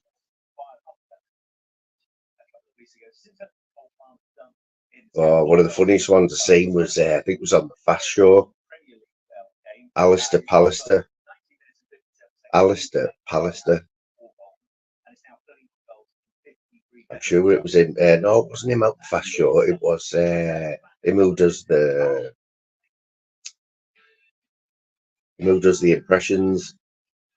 Skinny, tall bloke with a crooked nose. Quite funny.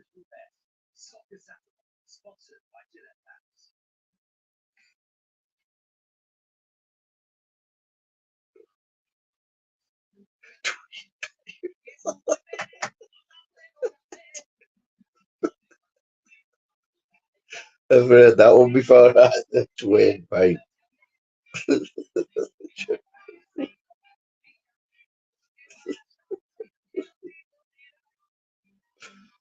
You've got to be thinking what's going through the head, like, haven't you? Some of the names, like.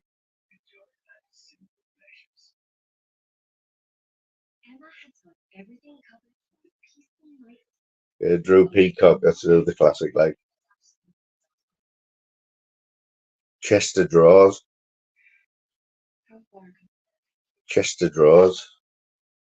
Yes, Shirley. What's happening, Shirley?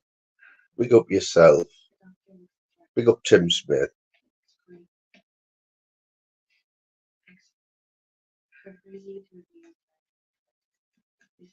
I seen Tim pop up in the chat the other day. Where was it? I was quite surprised. It might have been Julian's or Shufflin's.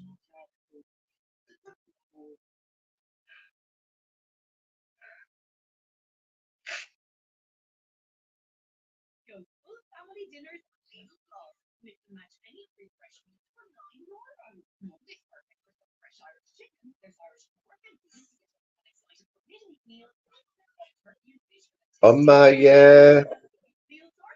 oh, you're not the first, Shirley, man. I've been getting grief lately, like Slimy to the Moon. It wasn't you who made Slimy at the Moon up, was it, Shirley? I still want to I'd still love to know who made it up, like who actually come out with that.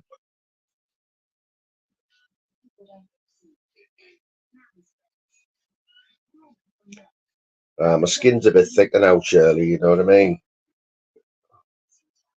I've still got my roots, though. Still got my roots.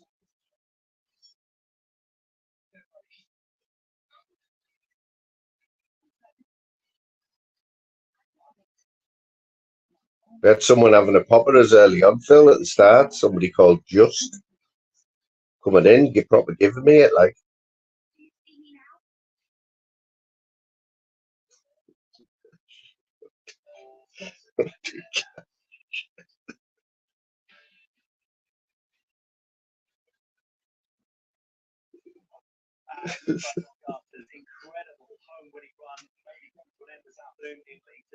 Just for you.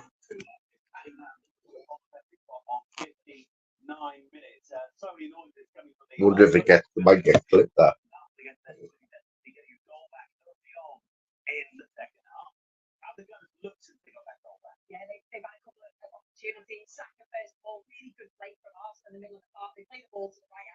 How's my bet? Oh, yes, I've got Brentford for a draw.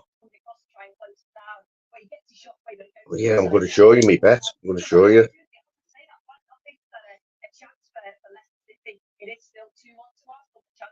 There's me bet. Brentford draw Everton draw, Forest draw.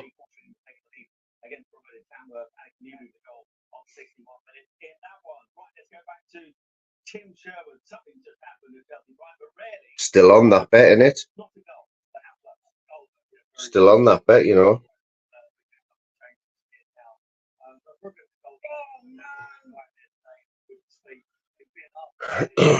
We were on about being bald. Who was I talking to? I think it was Zeus, Jim.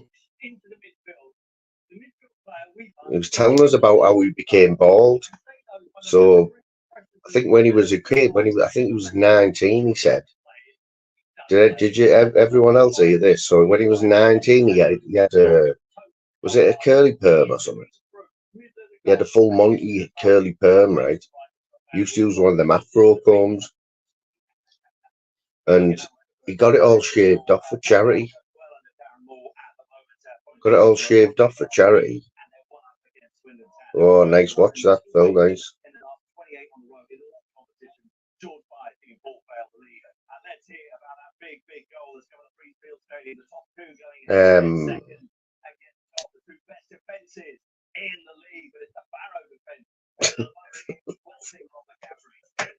This is the type of friends I've got, yeah.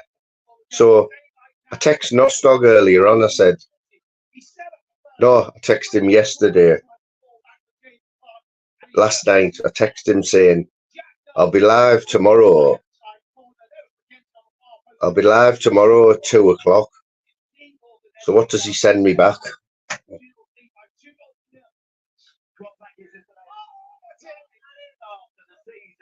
That's the type of friends I've got, you know what I mean?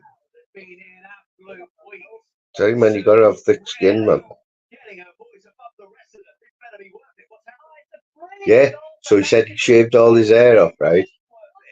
And he had Leicester 2-2 at Arsenal. And he got left with a bald patch.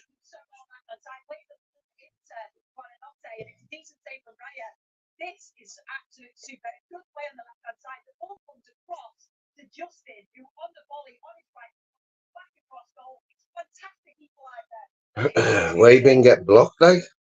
Who's been blocking you, Phil?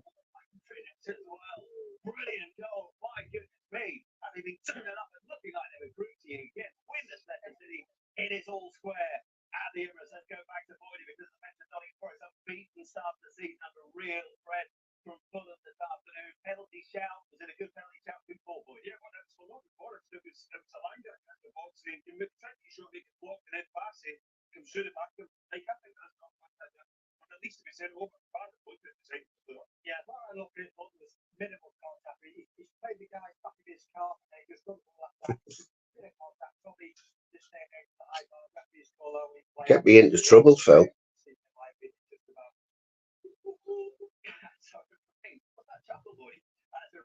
Oh, Big Baz. Big Baz taking over, any?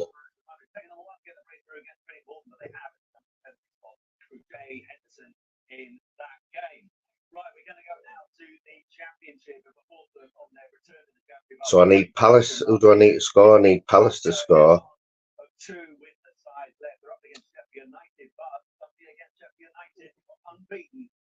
Oh, Tunesy's about, man. Tunesy's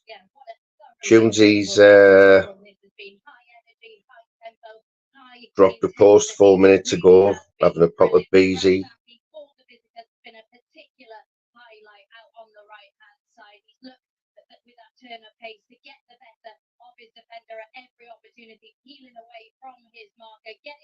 Oh, Monk's in trouble, like it's Monk. Definitely got a Tunesy live coming up, like. Got a Tunesy live coming up tonight, that's what I'm reckoning.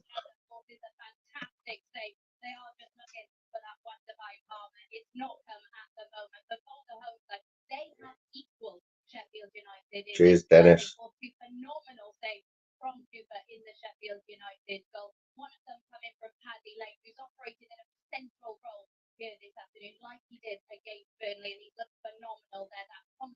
Yeah, I've got a cupboard under the stairs, like, but I wouldn't get in it. Can't move in it. It's one of them cupboards, you know, where you just throw everything in, like.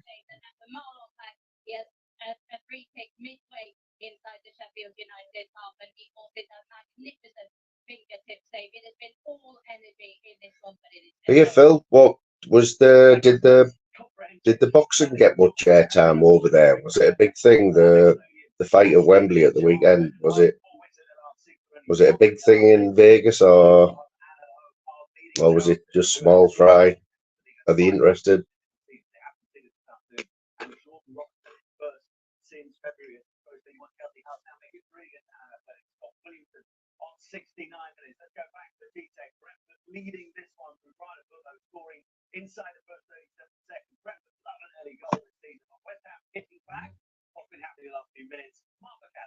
It's mad, isn't it? Two British heavyweights. It just shows you like the the Americans. They're not really bothered, are they? Not really bothered, man. Unless you're fighting in Vegas.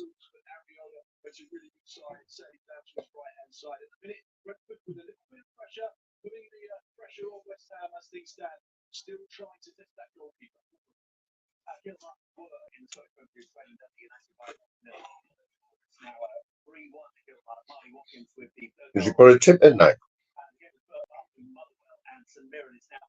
What was his tip?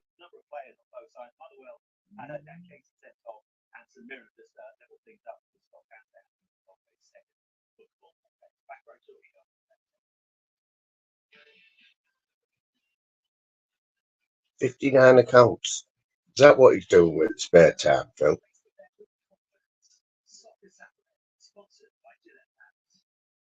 I wouldn't take tips from. I wouldn't take tips off Zeus either. Say no more. I won't remind anyone of that one. Like, what's happening?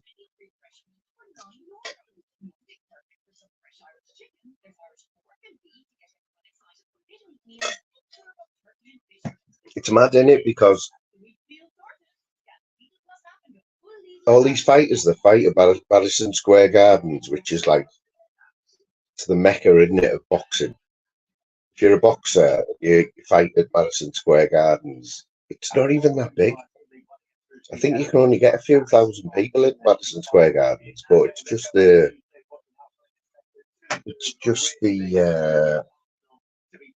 mecca, isn't it?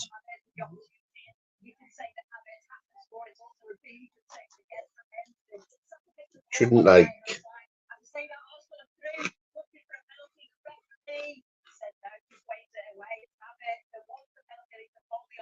all the fighters that fight there, they could go to Wembley and fight in front of 97,000 people. You know what I mean? Or was he giving horse tips out?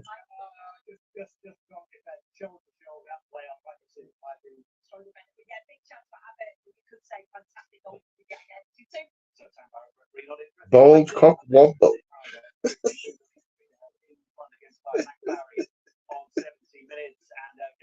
Right. Womble is getting added into that song now as well. Let me write that down. Womble. Don Revy. There's going to be a verse about Don Revy, obviously. Womble. Anything else, Phil, you can think of for Randy's song?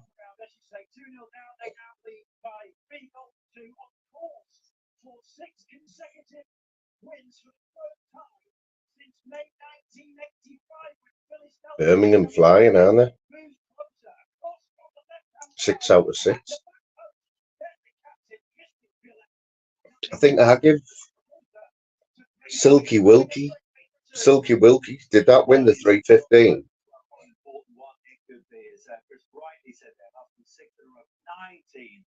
Baldy Cock Womble.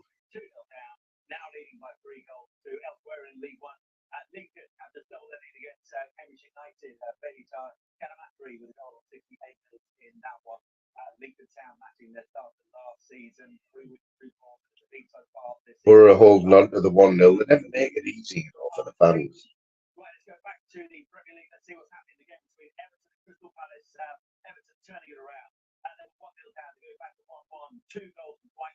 Desperate for 3 points, like, not gonna lie. If Sunderland win. Or Sunderland 1-all, King. We're getting beat 1-0. Yeah, they were getting, yeah. Is it all?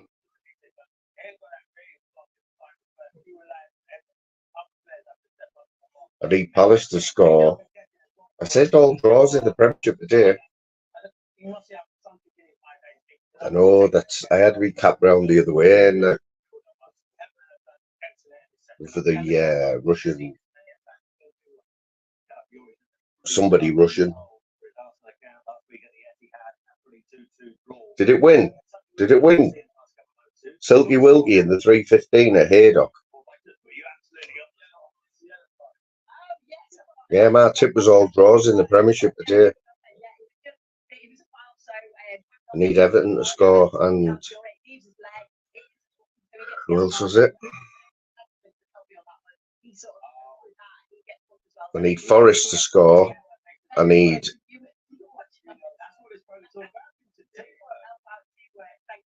I'm only 2 goals away from getting 3 draws up.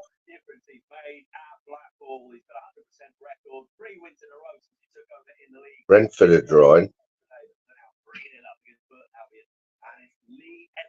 Come on, Forest.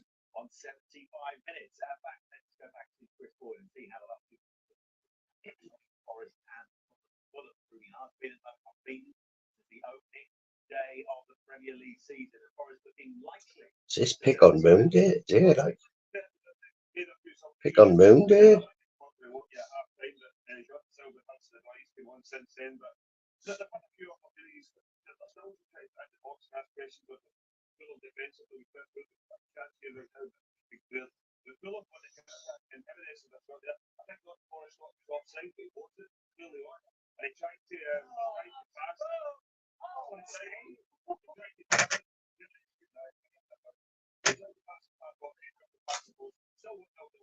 Oh, come on, Forest.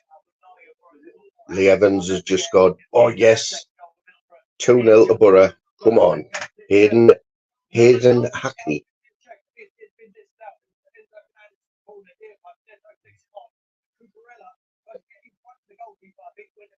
Palace and Forest. Afternoon. Good afternoon for the 3rd time today. 3rd time today, 5th time in 2 days. Lucky now, man. You getting the YouTube bug again like that? No, I'm just bored, mate. Oh, well, you're fitting nice here then. You'll be even more bored. Because I've got this title now of being boring, you know that? Yeah, I heard earlier on. I'm not happy with it, like, but I'm not happy with it. What do you mean it's the truth? Sometimes it's what do you want? The Jim Smith title of it's not a bad thing being well, this isn't the weather gorgeous? It's just all this drama. It just makes me look even more boring. You know what I mean? That's what it is. It's the drama. But you really want that drama shit? It's all put on drama, isn't it? It's just. I could have it. I could have it if I wanted it. You could too, but it is shite, isn't it? Yeah, but it gets a bit boring, doesn't it? Let's be honest. It's okay for people, guys. If you want people in your chat and people screaming on your panel, yes, that's such a bad thing. At least Borough winning. Did that horse win, like, Jim? Did you get any winners? The horse that you give me? No, it didn't. Silky Wilkie. Yeah, came last. Shut up. Right, no. I'll tell you what. I put a tenner on it. I'll have you the tenner bet. If I'm lying, I'll give you. I'll send you the super chat now for 50 quid. It came last. Last. You're worse than me. Right, you could write, could you? I bet if I bet on it coming last, it would have won. Do you know you used to be able to do that years ago? You know what? The way I seen an advert today, right, on the betting site, where if you have a football bet, right, and your team, you've got a team to win, they'll pay out if it's winning. If your team's winning 2-0, they'll pay out already. They'll pay out. Yeah, that's before the end of the game. They win it all back, don't they? They know what they're doing, these bookies, man. They know what they're doing. So what about Slim? Did you see Slim Ripper? I said, pick me a horse in the race, and off he toddles off. And 20 minutes later turns up with 3 horses in the same race and says, I want you to do these as a reverse. And I'm thinking, the guy goes away, I just want one fucking horse. Anyway, I thought I'll put them in and I'll do them reverse forecasts to it. Lo and behold, he gets it up, doesn't he? So that was the start of good things. After that, immediately after that, I had a tenner on a winner, 6-1, and I had a tenner on a 13-2. They had £14 on it because I was just going to know your time, just have even numbers. So I had £14 on a horse that was, I think, 8-1, and it just opens up a floodgates of Slim Reapers bringing me good luck. So you got a new technique. I've got a new technique. Don't listen to Moon and don't back me home horses. I've got this habit of not studying form. I don't look at form at all. If a horse is called Zeus, I'll go, oh, isn't that brilliant? It could be 1,000 to 1. And I'll put 100 quid on a tenner on it. So I've gone against it now. The last few bets I've done, I've just started looking at the form and thinking, that's quite good form. That's one thing I look at. I'm not an expert. Now, something Mo, 4-1. But I've started up my bets on them now, 20 on that.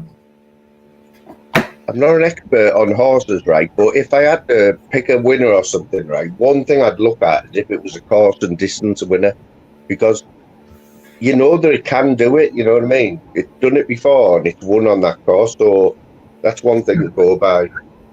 I don't put that deep in it, to be honest. I'm waiting for the Liverpool game later. I've got a feeling my bets on Liverpool will come in tonight. It's good City. Take it easy. Take it easy. I'm surprised. Here's our sausage Art's in your chat. I know, yeah. I watched the great YouTube thing the other day. Did you know? Listen to this. I didn't even know this. Did you know the third? Well, how can I explain this? What way did they explain it? The third most profitable crime, you wouldn't believe this, is art. Billions and billions of pounds of art get stolen and transferred across the world to order. You'd never, honest to God, I didn't even know that. I mean, some of the art and things I've seen, you've seen my videos in some of the greatest churches I've been in, out of hours, and the art they have. Just unbelievable, isn't it? The only thing with art, it was an interesting program. People who fake them. That's the only thing with art. But it gets stolen to order as well. Of people who will never be able to declare it in public, but yet pay millions, tens of millions of pounds for pieces of art just for their own home and to show to themselves. That's mad, isn't it? When they could go out and probably get a legitimate copy of it, which not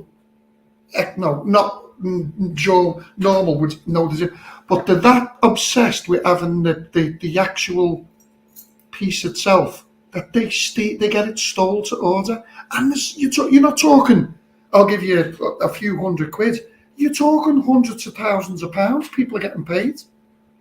I want to get in on it. Art, if you've got any contacts, can you? I'll just do like 3 jobs and I'm in and out, and then that's it. I'm retiring.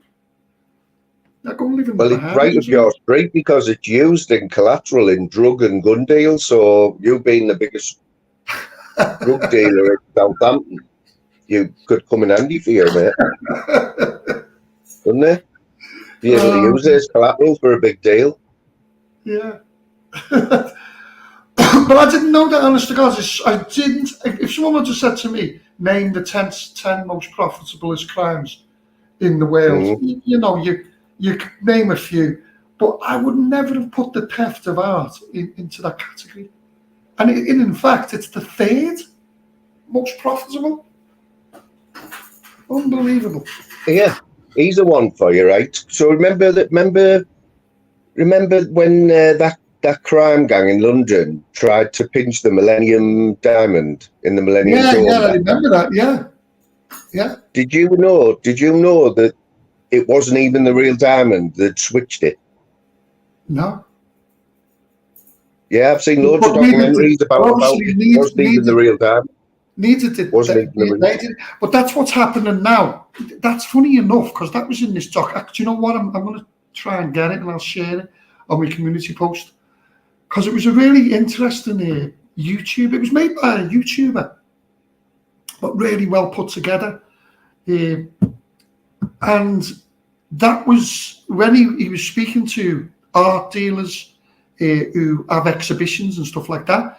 And funny enough, you say that, because it's got so bad that a lot of these art dealers, galleries now, can't get insurance for some of the. So what they do, they'll take out a certain amount of very expensive art and replace it with replicas, which people are not told this is a replica of the original. That's right. But the reason they do it, it's not because they think it's going to get stolen. It's the fact that they cannot get insurance or afford the insurance. It was just a fascinating program. Honest to God, I was really, I was enlightened by it, because I actually do go and see quite a lot of art. A lot of it's religious stuff. And you do look at it, and you see people, and when a lot of these tours have been on, they actually say, no, this is it's either invaluable or this piece is worth $10.5 million, and you're thinking, fuck me, man, could do with a bit of that, but I didn't realise how bad it was. It's like it's the world we live in now, the fake world, in it, fake clothes and all that. Fake, yeah, it's fake. Well, I was watching a piece there again. He had a little session on it about people who conned other people and made millions out of virtual art. This is like graffiti artists who commissioned certain pieces, but digitally. And these people were set. Could you imagine that? That's a digital. How can you own, or how can you have a piece of digital art that's worth $1 million, say, for instance? That's just a figure I'm using there. But people were willing to buy these pieces of digital. It's madness. How do you own that piece of digital? It can be, When you talk about art, though, Jim, pardon? It's art is weird, because art is just anyone could draw something, and somebody might decide that it's brilliant, even though it's shit. And someone will decide that it's brilliant, and well, that's what they were saying about this. There's always going to be a buyer in art, depending on who the artist is. So with this digital thing, I'm going to put some links up, because I might do it actually a YouTube. I might do it a little live on it and put some up. You think art should do it, wouldn't you? I'm not sub to art, so does art do stuff like that? Because some of these things are fantastic, I just think. What about Banksy? What do you think of Banksy? Well, my impression of Banksy when I was growing up, and as I've grown up, is he graffiti artist who does art, and he is a graffiti artist. But over the past 15, 20 years, perhaps a little bit more, it's no longer a graffiti artist. It's a business now. So Banksy has got a whole business behind him, hasn't he? It's a big organisation that just doesn't give. He's not giving free art away. He's making a huge amount of cash from the art in the graffiti he does. So it's a business. But they're very clever people, aren't they? But it changed the whole. I'd love to look back, right, and see when Banksy did his first drawing you? Has he always like Well, I done mean, them when you on? go back to them days, you've seen the Banksys and what he was doing, and even the whole graffiti artist movement.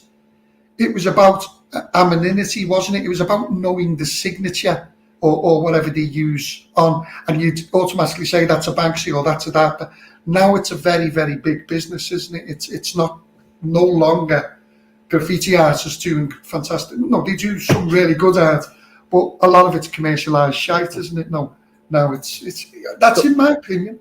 But when Banksy does one of these mad things right on the side of somebody's house right in the middle of the night, he's not making any money out of that. But how he do is you know? subliminally, isn't he?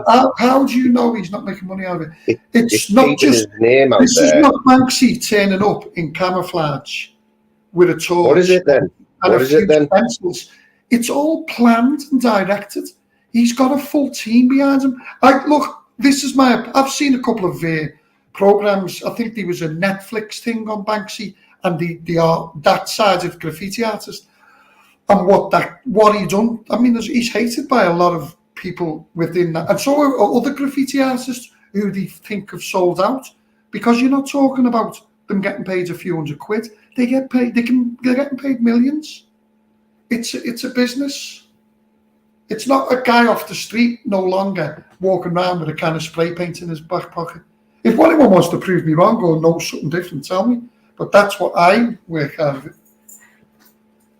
So let's get it right. So when it was only a few months ago that he did this thing, he dropped like one every night in different places, didn't he? Yeah, that's all commissions, and it's all part of a business.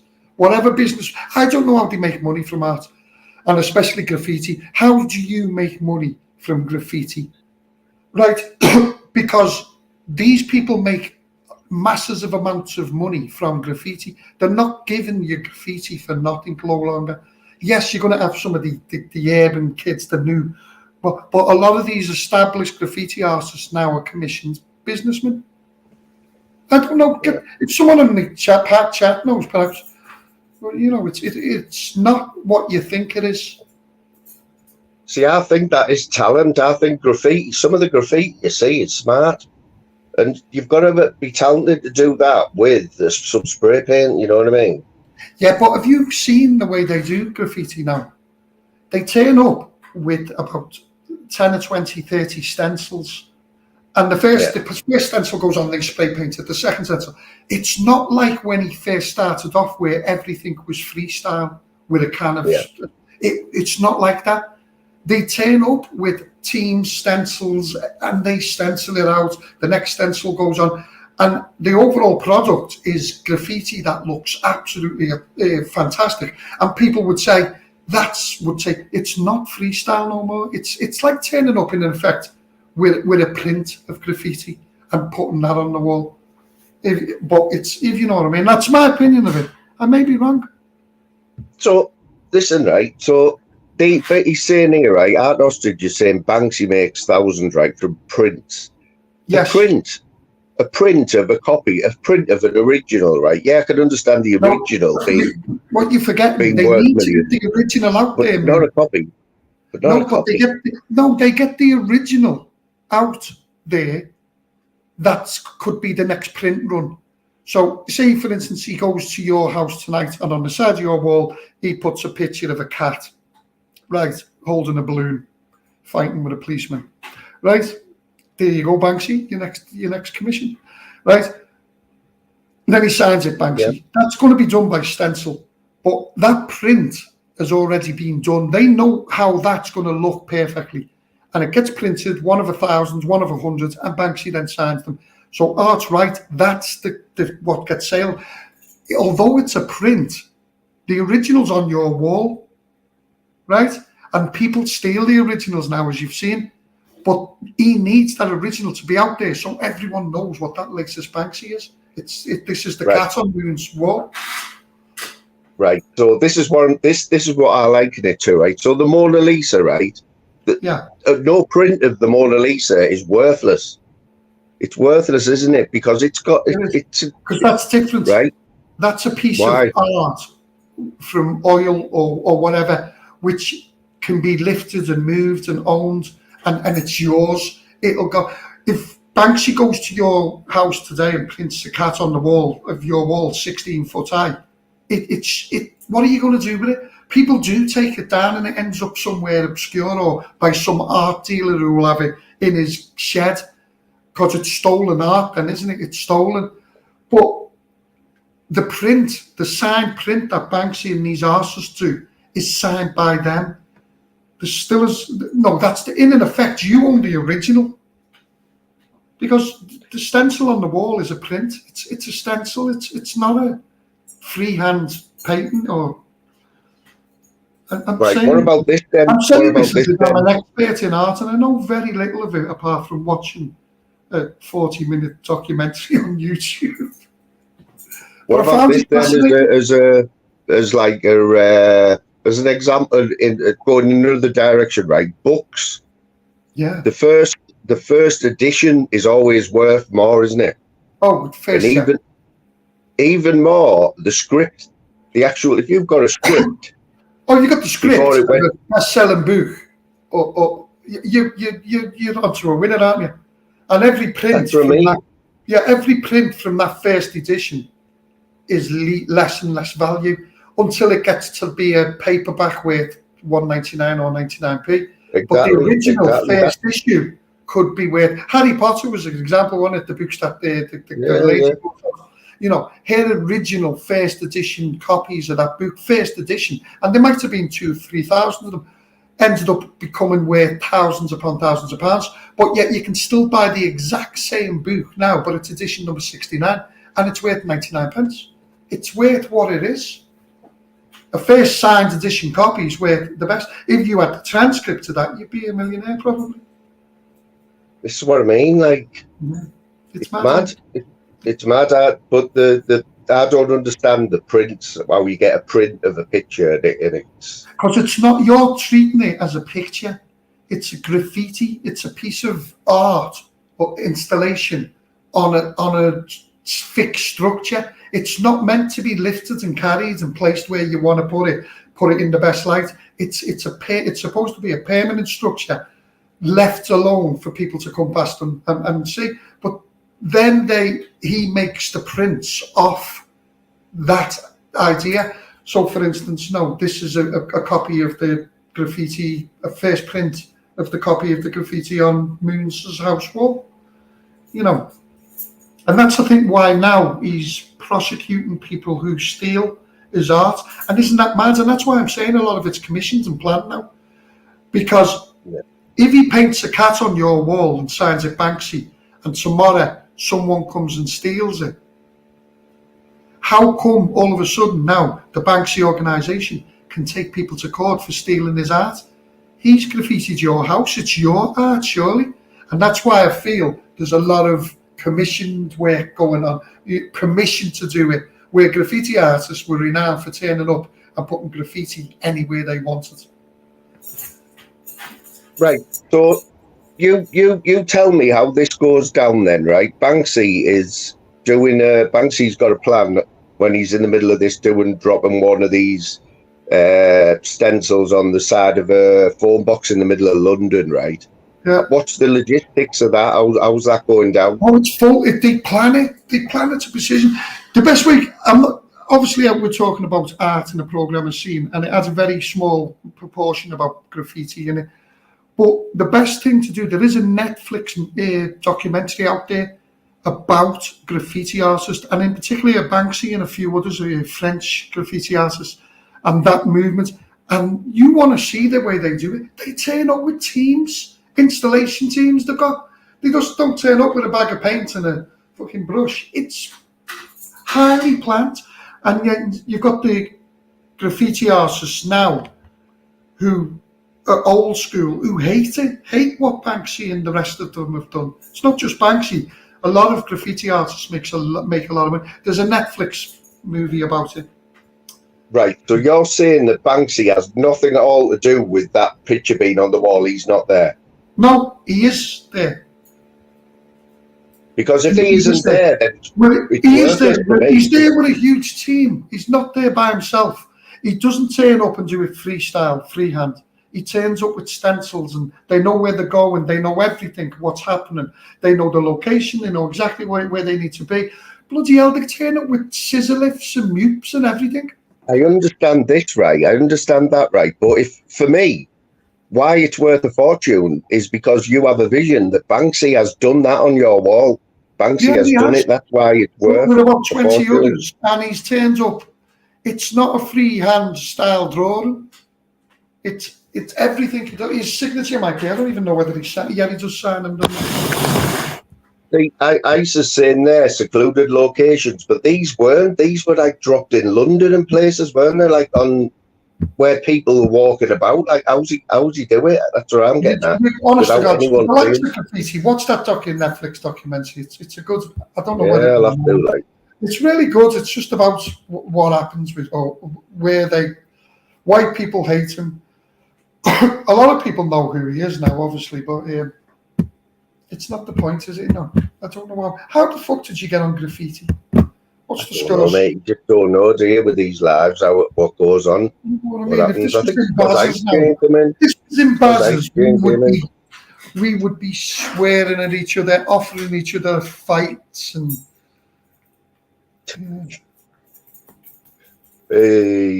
what do you think about Icy? Like, whatever you think about Icy, right? I think he's got talent. He has got a talent. I can't draw like that.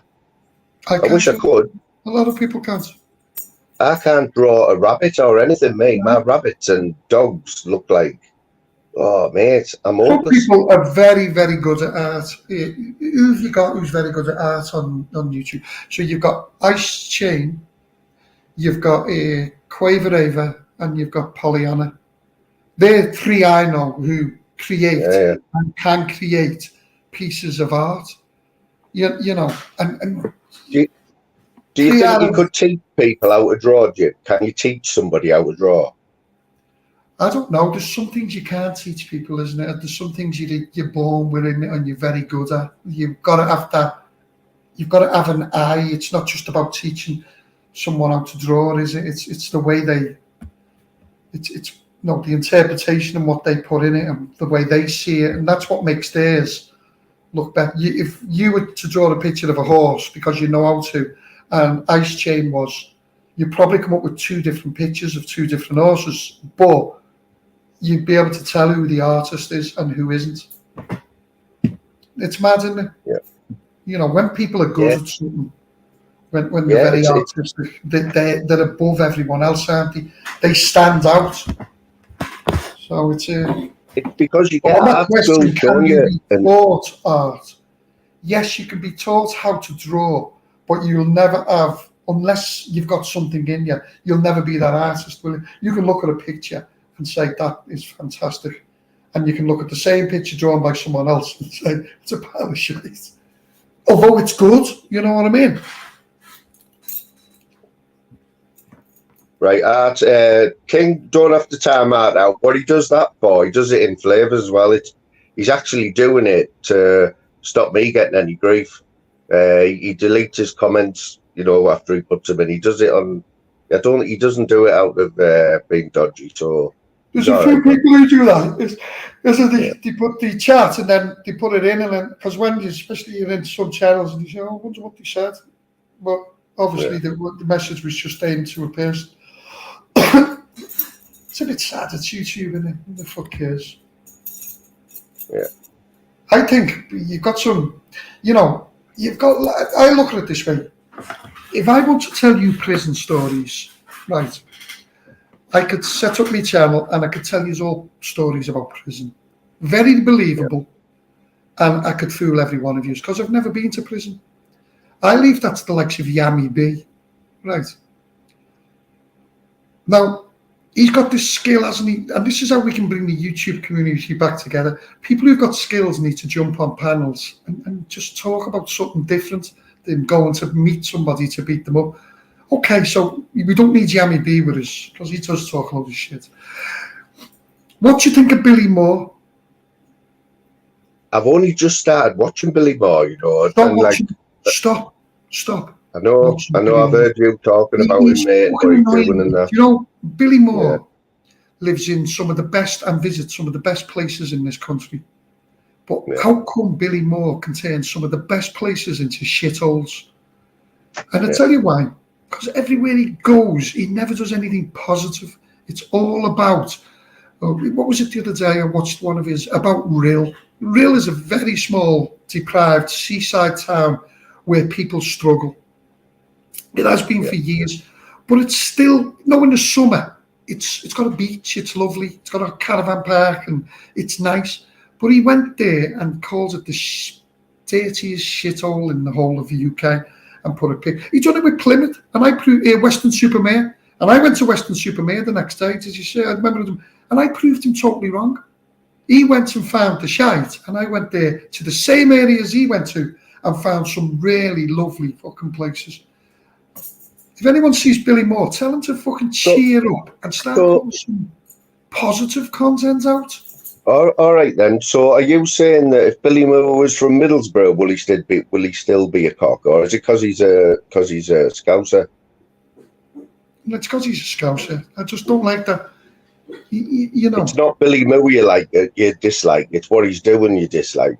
Yeah, as a presenter and a YouTuber, he's very good, but all his content is based on,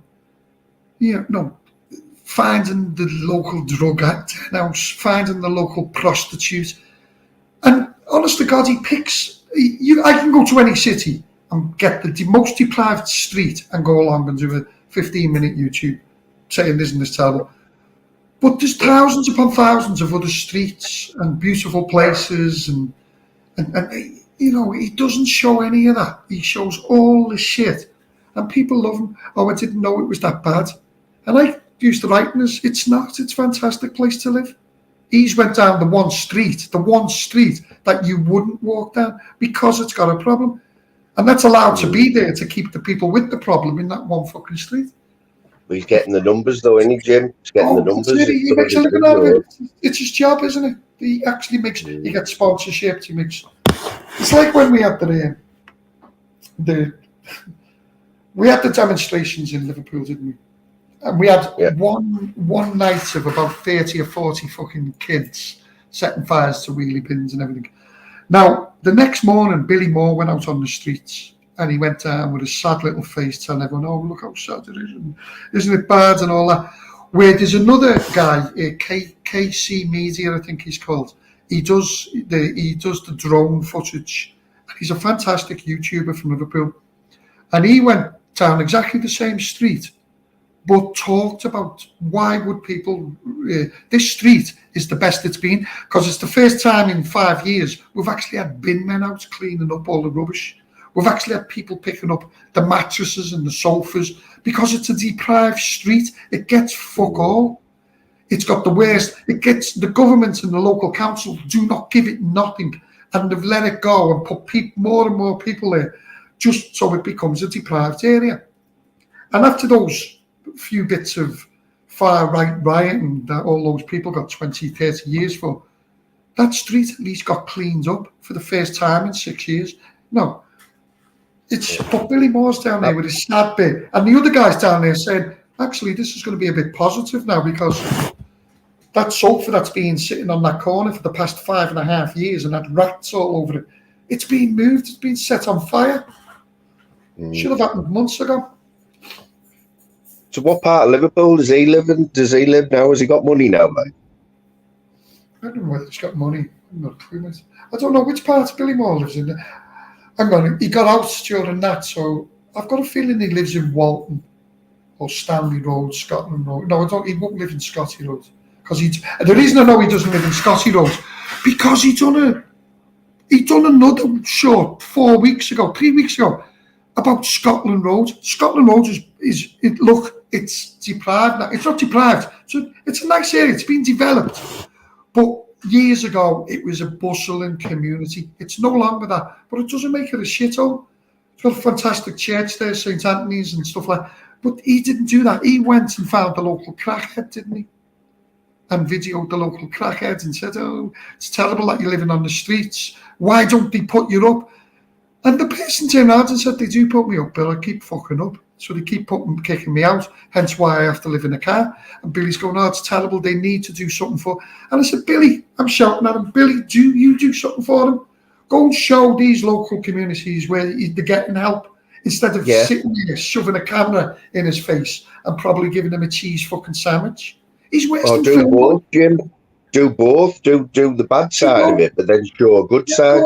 Exactly. Go to the communities where they help the drug people and say, why are we still seeing so many drug people on the streets after coming here? And they'll say, because they're still continuing to take drugs. And part of the agreement for them to come here is to get on programs to come off them. These people don't want off them. They love you filming every fucking week. So, yeah, he's missing a trick there. That's what he needs to do then, and he might he stop won't. getting called off by people in his comments, tens of thousands of comments. Well done, Billy. Rental Billy. I didn't know it was like that. Thinking, hang on, these are Scousers telling them well done. Get off your ass and go and walk down the street. You can see it yourself. You don't need anyway. I've just had an idea. I've just had a brainwave there. Ice, are you still in here, mate? Because Shirley puts a link for Ice Chain, right? Now, I know he's never been on a panel before, right? I don't think he has, right? But I'm thinking, right, imagine if we could get him on a live where all he showed was the paper and his hands, and he drew a picture for us on a live. We asked him what to draw. You could do that. Yeah, and we just seen how we done it, like a 5 or 10 minute. If he'd be interested in that, he doesn't have to show his face. All he's got to show is what he uses, a blank bit of paper. A bit like Boss Dog doing his breakfast, where all you see is the pan and the sausages and that. Yeah, it's never been done before, so Ice, that's an offer for you there, mate. No, I'm talking lives though, Ice, not videos. Do it on a live for us. You don't have to talk. You just all you show is your hands and how you do it. The hands and the I'd like to see how it's done, me, wouldn't you? People, honest to God, people want to see different things on YouTube rather than the same old thing. It's like it's a bit like your Saturday soccer, where there's very limited soccer talk. No, you can sit in here for hours and not know the score. No, I'd like to see that, Ice. I'm being serious with that one, mate. We wouldn't I'd just keep it between us, you know what I mean? And just see, because I've seen how he does on some of his videos. Phil Graham. I've seen how he does, how he uses, he uses rulers and that, to do straight lines and stuff. That's it. Different people do different. No, you look at some people and you would never dream of using what they use and the way they tackle. I can't fucking draw for candy, so it doesn't apply. So that's out there for you, mate. That's an invite once a week or something, or once a one-off, and then shows how you do it. You know what I mean?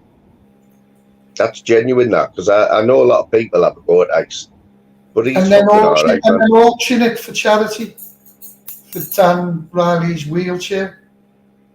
Did you hear he got 50 quid on his GoFundMe? And did you hear? I can't confirm whether this is true, but apparently on a live, and someone said to him, "Where's the 50 quid that was donated to your YouTube? Did you give it back?" And he turned around and said, "No, I spent it on drugs." No shame. No shame. Well, he admitted that. No shame at all. I've never liked the kid, me. I've never liked him. I don't even think he's not funny or anything. He's just annoying. It doesn't bother me what the situation.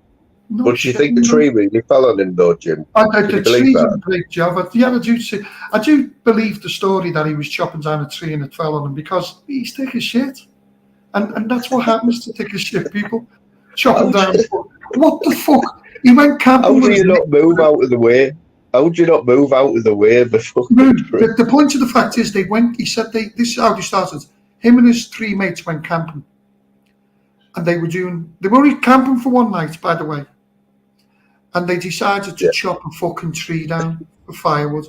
That's how thick these people are. The best out thing of all the people, it had to land on Dan, didn't it? Apparently it was going to fall on his tent, so he tried to save it. This is a fucking big oak tree or whatever it is. This is how big these people are. I said last night, there's a man who's been lying in his bed for 3 years with a broken back, and is challenging people to meet them the next day for fights. Bear in mind that he hasn't walked 15 steps yet, but he can get up and have a fucking fight with someone. And people are you thinking, what's going on with these people, man? It's got to be the medication. Yeah, man. Never mind. We all do stupid things, don't we? So, but some people just do something. What was I going to say there? Oh, I don't know. I think that might have made some sort of local news or something. You know, if the tree fell and nearly killed someone, it would sort of be in some sort of paper, wouldn't it? The press would get hold of that. I don't know. Could only happen to Dan Nardi, like. They've probably gone to the local. That's what I was going to say, Jim. Have you heard, right, of the sycamore gap tree? Yeah, it got put down by some idiots. Yeah. A year ago yesterday, some idiots. Yeah. Cut down. I don't know how old was it? Hundreds of years old, wasn't it? It's world famous. But the people who cut it down weren't kids; they were old guys. But they replanted the. Down with the pleading not guilty, though, Jim.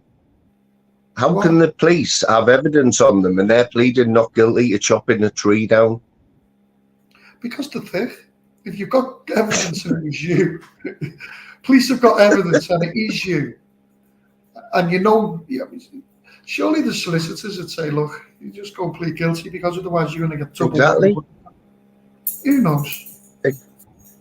So for anyone who doesn't know, it was a 360-year-old sycamore tree, right? But it wasn't about the tree, it was where it was. And it's about the tree. And that's why Dan Riley should be prosecuted for cutting down a fucking tree. I don't care if it broke his legs. What the fuck was he doing cutting down a fucking tree? You know, the guy's a fucking... Oh, my mate had an axe. Should have put it in his head. Should have used the axe to cut his fucking leg off. To free him. You know, these people are thick. And anyone who doesn't know, just Google the sycamore gap tree and you'll see why it was iconic. Nobody on his GoFundMe says, what the fuck were you doing cutting the tree down, you soft cunt? They just like, big up Dan, pull it down. That was the tree. Some idiots decided, right, that they would go and cut it down after 360 years for no reason at all. What would be the reason for doing that? Look, man, you've only got to go back 200 years, even less. Anybody could have cut that tree down and no one would give a fuck. It's a tree. Right? Are we now too possessive over fucking a tree because it's in a gap and it looks lovely on postcards? You know, you see where I'm coming from. It hasn't made a difference for our lives, does it? The person who cut it down is a fucking idiot. But let's almost say, they're regrowing the tree now, and now they're going to put 6 foot fucking or 8 foot fence around it. So, you know, move on. The Romans built fucking walls. Hadrian's Wall got built, and look at the kick that's in. You don't see anyone panicking. Yeah, it's exactly. It's not about the tree for Joe Public, anyone normal, right? It's about the idiots who did it and why they did it. That's it, yeah. It's the reason why did you do it? What are they going to say in court? Why did you do it?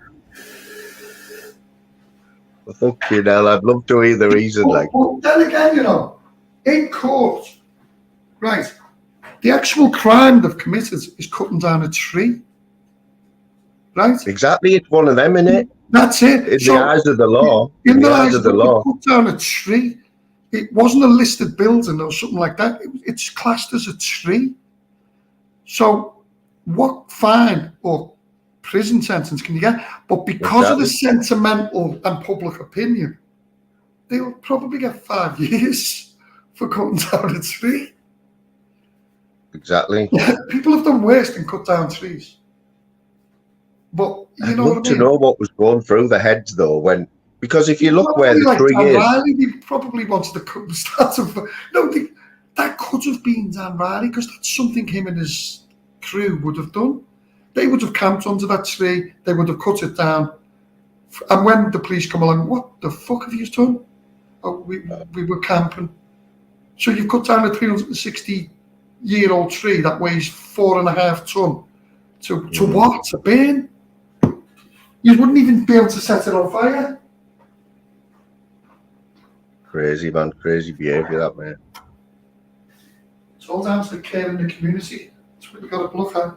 When there was mental institutions on every corner, in every community, these people were locked up. We were safe, those same ones. These people were locked up on medication.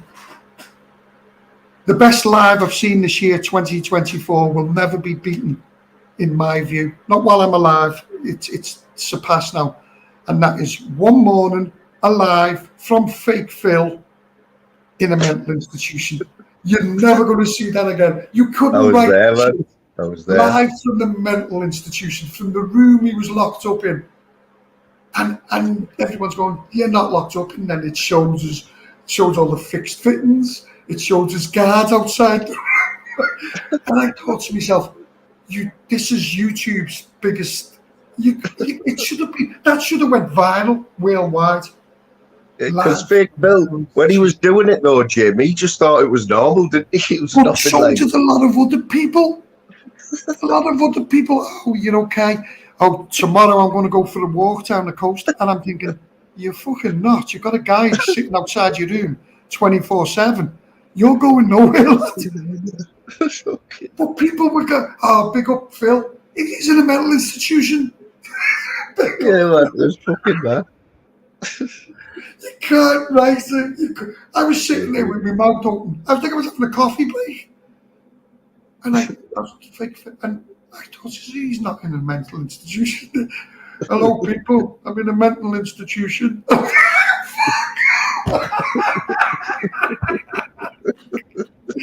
Look, the breaking boundaries. People have a go at me because they say, no, that's wrong, because the guy's obviously has a mental. That's not my fault. The fault is he put it on YouTube for us to say. Yeah, he thought it was a good idea. You can't be doing that. And I said, I'm only saying what I'm hearing on YouTube. I'm not making it up. Yes, man, can hear us. Yeah, man. Yeah. Hey, you've got a new friend in the chat, Ice Chain. I've been watching yous. Mates now, are you? Yeah, he's all right, Ice, man. Well, I'll have a bit of banter every now and then, you know. I know you're not. You are? Who's joined the panel? TNK? Oh, Northern okay. King. You right, Jules? Yeah, he's all right, Icy, you know what I mean? I know, like, he reacts to a lot of stuff, he winds people up, but I'm not interested in that anyway. I want to do this art. I'm interested in the art thing, you know what I mean? I've been on YouTube 3 years, and the very first live I ever done, Ice Chain was in my live. He did that picture for you, didn't he? The first one. We've had arguments, but it's YouTube. It's nothing serious. I haven't killed him. He hasn't turned up at my door. We haven't. Can you go on my community post, man? On my community page. Have a look on my community page, yeah. What, on yours? Yeah. Well, have you just put something up? I've had half a bar of mushroom chocolate in a fucking corn. Jesus. Who's Tank? I know the name. It's not to be mixed up with Tank, right? It's Tank. I think he's an Irish fella, isn't he? Goes in June. Goes in June. Yeah, Tank Inc. Tank. Which one? Which one am I looking at, King? The fucking chocolate. The last one I posted, I think it was. Bad dancer or? On my community post. Oh, sorry. Sorry. Oh, King, is that what he's you? doing, he's Yeah, delaying I've seen tactics. He's just subbing to you. What is it? What is it? What's that? Something tribe. Is that what you're on about? You want them? Sorry, me, they're fucking down there. Aye, mate, aye. What is it? Mushrooms, infused What? chocolate. You've bought a packet of mushrooms like that and you've had them? Yeah, me mate bought them and I've had half a bar on this fucking ice cream thing, aye. What they're like? Mint. Really good, What, like. so you're actually feeling the effects of a packet of magic mushrooms right now? Aye, yeah. Tail end of it, like. Can I just You had put them something before. into your head if you're on mushrooms? Imagine, that drone you've got. Imagine if you were Aye. sitting on that drone riding it now. And Oh, man, I've been there you're like a bird. You're like a pilot of the drone. And you're flying over that big castle. I've only been there the days, that's already been in my head. So are they better than edibles? Better than edibles? Or are they edible, just edibles? Are the what, mate? What did you say, sorry? Going deaf with them now, isn't he? So are the edibles or are the mushrooms? It's chocolate. It's weed infused. It's mushroom infused chocolate. It's chocolate. The mushrooms have been baked into it or made it, whatever, mixed into it. So King, because I'm planning on getting some edibles right for the first time and doing a live right. What you took them before, right? You smoke a bit of weed. For someone who doesn't smoke weed much and never tried edibles, what would I be like on them? What you would have to know? Well, you like off edibles, you don't smoke much weed, you sleep. Basically. That's all they do. The edibles is put me to sleep. Huh? Am I going to fall asleep or am I going to? You literally have the best 4 or 5 hours sleep of your life now. That's all it does for me. That's all it does for me. It doesn't do nothing for me other than makes us sleepy, like. So I'm going to slow down basically, aren't I? Everything's just going to slow down, is it? You're just going to be lying. You just want to be nice and warm with a blanket, just nice and comfortable, just giggly, you know, just. I mean, it was about 2 hours ago on the mushrooms. He was fucking, oh man, it was funny. He gets the giggles like, honestly, he was giggling like a little fucking girl. Oh, yeah, doesn't tell you, like. Would you try them, Jim? If you had a weekend off, would you try them edible? Mushrooms. Well, I've never tried mushrooms in my life. Like, it was one thing that I never fancied. You don't like them? Do you not like psychedelics? Yeah, acid all day long, yeah. But never mushrooms. I always have it. It's the same thing, man. Is it? I always got the feeling. I took 2 acid about 6 months ago now. Like, you was the shit for about 11 hours, you know. I was like, fuck. It was like just so intense. These new ones are just a wave after wave, like. Yeah, I mean, it's acid. just too intense for us, like. It's in a double drop, like.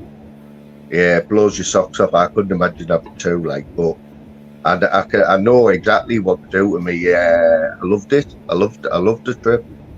Me, you want to try this with the right people. If you're with the right people, you know what I mean? Exactly. It's just made me, man. It's just warm. We had a film on, you know what I mean? Just sitting in there, he just giggling away like smoking joints. It's just nice, you know. Sounds gay, doesn't it? Sounds really gay, like, but it was good. So you don't know what to clip this like.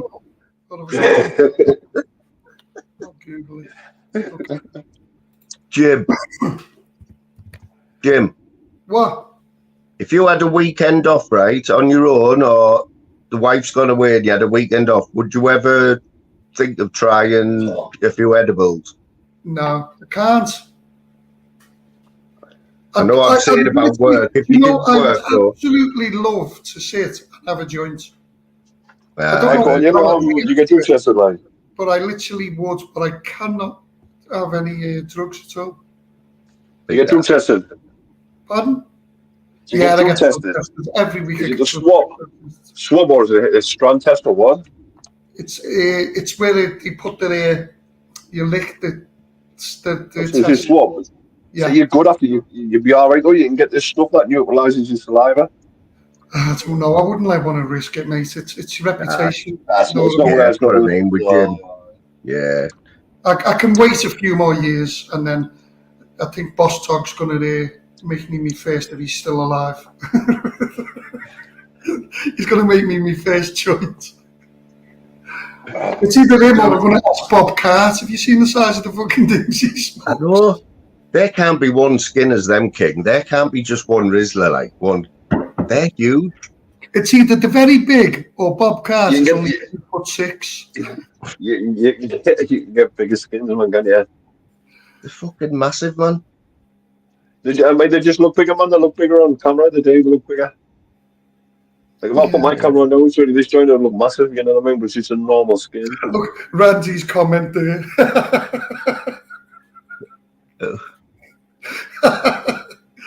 No, the next Don't acknowledge Randy, don't encourage him. Look at his last one. What's the ref seeing? Well, is the ref marking his gob gun like? Zeus, don't let these druggies bully you into it.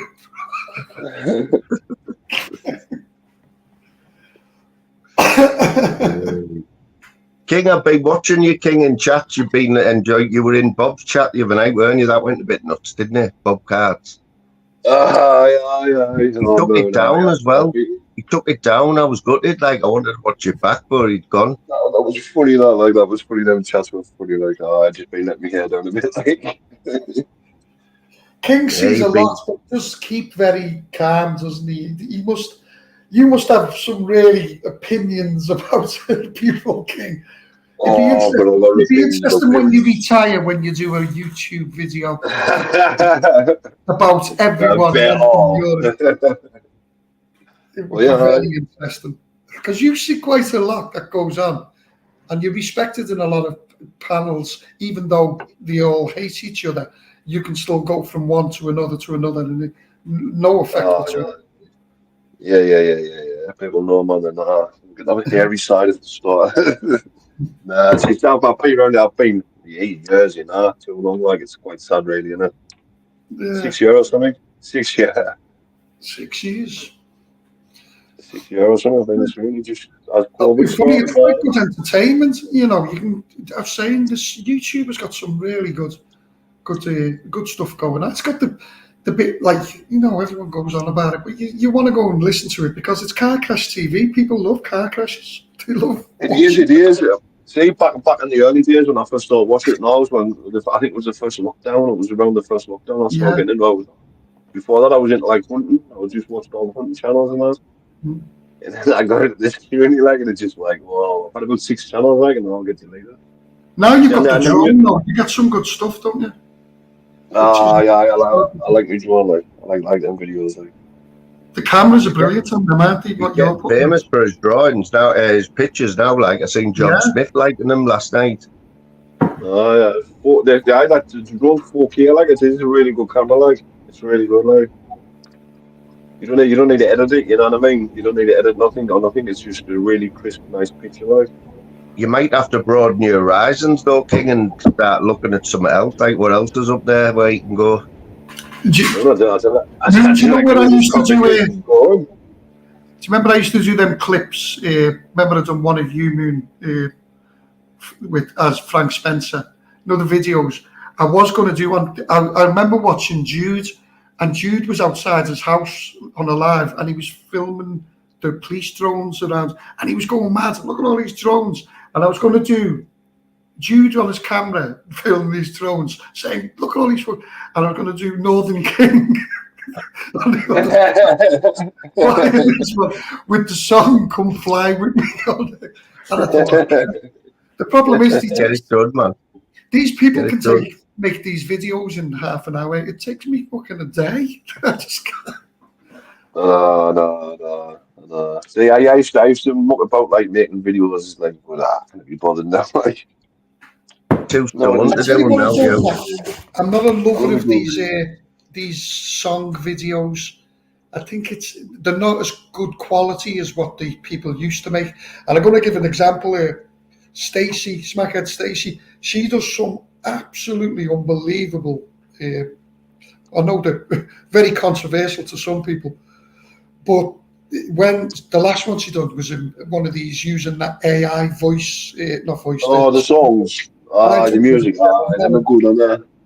There's too many. It's too easy because and the reason I'm saying it's too easy is because there's too many people putting them out who haven't got very good brains. Because the app must be really easy to use.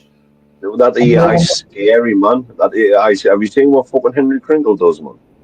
Kringle's next level fucking weirdo, isn't he? Yeah, I was talking to Kringle on Torbs' panel yesterday. I was talking to Torbs. I was ghosting, like I was ghosting. Watching that.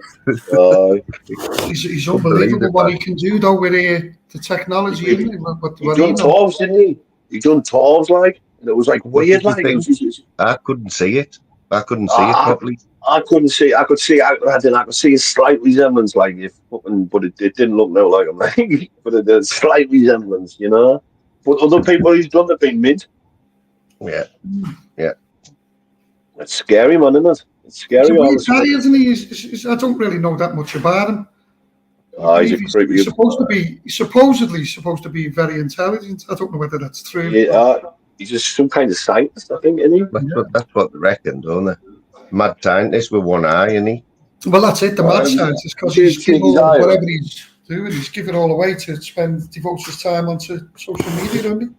Isn't it weird, though, how, like, the stereotypical mad scientist, right, that he's got one eye, it's, like, weird, isn't it? It just goes with him, doesn't it? Is he weird because he's only got one eye, or was he weird before he lost his eye? You know what I mean? It's got to make it a bit weird. Cat with a stick. Do you like my new avatar? My channel avatar? Looks like Lucifer's. Lucifer's got one like that. What is it? I stole it from Tron. From who? Tron. Oh, you like him, don't you? I've never watched him. Is he any good, like? Oh, you just don't know about him, do you? Some of the stuff he puts out, I like. I think, yeah, well researched, and some of it I just don't agree with. I think, nah, you're wrong there, lad. Well, that's the beauty of his channel. You know, that's the beauty of his channel. I'm surprised he just hasn't got more subs. His fucking videos get very little and great content. The way, you know, well made. When I'm saying he, I don't know whether he's a he, because it's an AI voice. It's like that truth. That is it. The Truth Seeker, like the Truth Seeker channels. There's two of them. Yeah. Like them. The videos are brilliant. They're absolutely brilliant. You know what I mean? I'm surprised them numbers many views and things. Mm-hmm. But I would say 90% of the stuff Trump puts out is 100% genuine with facts. And that's the reason he hasn't got that many subs and not many people, because they don't want to know. What's going on with the YouTubers, like, Jim? Yeah, it's all about it's the stuff to cover, isn't it? That's exactly what it is. Like it's the stuff to cover. It's a neat that's it. See, people don't want facts because facts are boring, aren't they? They always have to like hype it up a bit, don't they? And twist it and embellish the truth. Better than it. It's like this. I'll just say this broadcaster, right? He's trying hard, him, like to get in this community, and he's been on social media for fucking years. He's a video maker. He does all the shorts, all the clips, all the community posts. He's aligned himself with Ben Hornsby. And he's a bit weird. So Ben Hornsby's now got a channel called Prince of something. Prince of Darkness, isn't it? Prince of Darkness. Yeah. And he's aligned himself with Fraudcaster. And I'm thinking, you really don't know this fucking community that well, lad, do you? So I look at the way he goes on and he says, I'm only here for peace. I've only come because it was a lovely community. I'm thinking, fuck me, man. I've heard him. I've seen him putting in chats now, right? Phrases like, I'm my own man. I'm not with Big Baz. Me and Big Baz. But he's best friends with Big Baz. It's all done for subs and views. He said to Baz the other day, he says, you can continue going the way you are. You won't get as many views or subs, And he says, but that's not what you want. It is about them. I don't know. They are not. I looked at Baz this morning. No, when I went live and I come off my live, as soon as my live finished, it went on to Baz's live. He'd just gone live. And for about 20 seconds, at the very beginning of his video, he was just lying on the bed. And he just looked a fucking really... I thought that. And I, do you know when you, and I thought, fucking hell, man, what's he doing on YouTube again? He just looked really fucking ill and bad. And he keeps threatening to shut people up, doesn't he? His tash was what grown over his mouth, wasn't it? Just like... And then he calls his missus to bring some medication. And I'm thinking, you know, so the different people use social media for different things. And obviously Baz is addicted to social media, but he also loves controversy. He thrives on it. And I think that's from perhaps this past, he says, that he did, where he was a tough man and fighting and well-renowned. For now, realising that those days are gone. Those days are gone. So he's trying to keep that childhood or that younger dream going over social media. But look, he gets the views, he gets the subs, you know, and it keeps him going, I suppose. So I'm fed up knocking people. It's not worth knocking people. It's not. He's definitely got something about him, Baz. Like he's good on the cam. He's good talking, isn't he? He's got the gift of the gab, hasn't he? Yeah, he's got the gift of the gab, without a doubt. And that's why he was shadow Nonce's right-hand man for nearly 2 years, mate. You know, he would support him and back him and threaten people on his behalf. The fell out in there. I remember that, and Baz was saying I've donated over $1,000 to you. Yeah, and you won't even plug my channel. That's the reason he left Shadow, Nonce. It wasn't the fact that what he says, he read the transcripts. It wasn't. Because I listened to that same live thing when he 100%. Said to Shadow, I've got donated. He was fuming. I've donated over £1,000 to you, and you've done fuck all for my channel. And I remember that. And that's exactly what it was. Yeah, that's exactly it. That's exactly it. That. Has he admitted giving him £1,000? Like, has he admitted? Well, he's he said he was a member. It's £2 a month or something. He was a member. It was when the Shadow guy wanted to go to Thailand, back to Thailand, and he was trying to get people to donate money to him to go over, buy tickets. But I think Baz even offered to buy him his tickets, or said, "I'll buy you." You know, but it's strange, isn't it? Yeah. Right, lads, I've got to go. My tea's ready. Yeah, I've got to go. I'm on 5% as well, but massive respect, man. The moon. Enjoy your pot noodle. I'll catch you later on tonight somewhere, no doubt. See you later, guys. Enjoy. Nice one, mate. Nice one, everyone. Yeah, man. Massive respect, man. Yeah, it's been good. Been good, man. I hope you've all enjoyed it. We did start off on football, but you know what it's like, man. When you go live, you don't know what's going to happen to you. You don't know who's going to come on.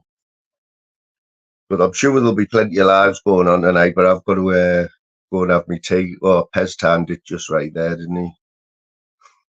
Third from last comment. Respect, man. Yeah, I'm going to leave it there, people. Shirley's going to go live there. Jump over there, help them out. Right, catch us all later, people. It's going to be a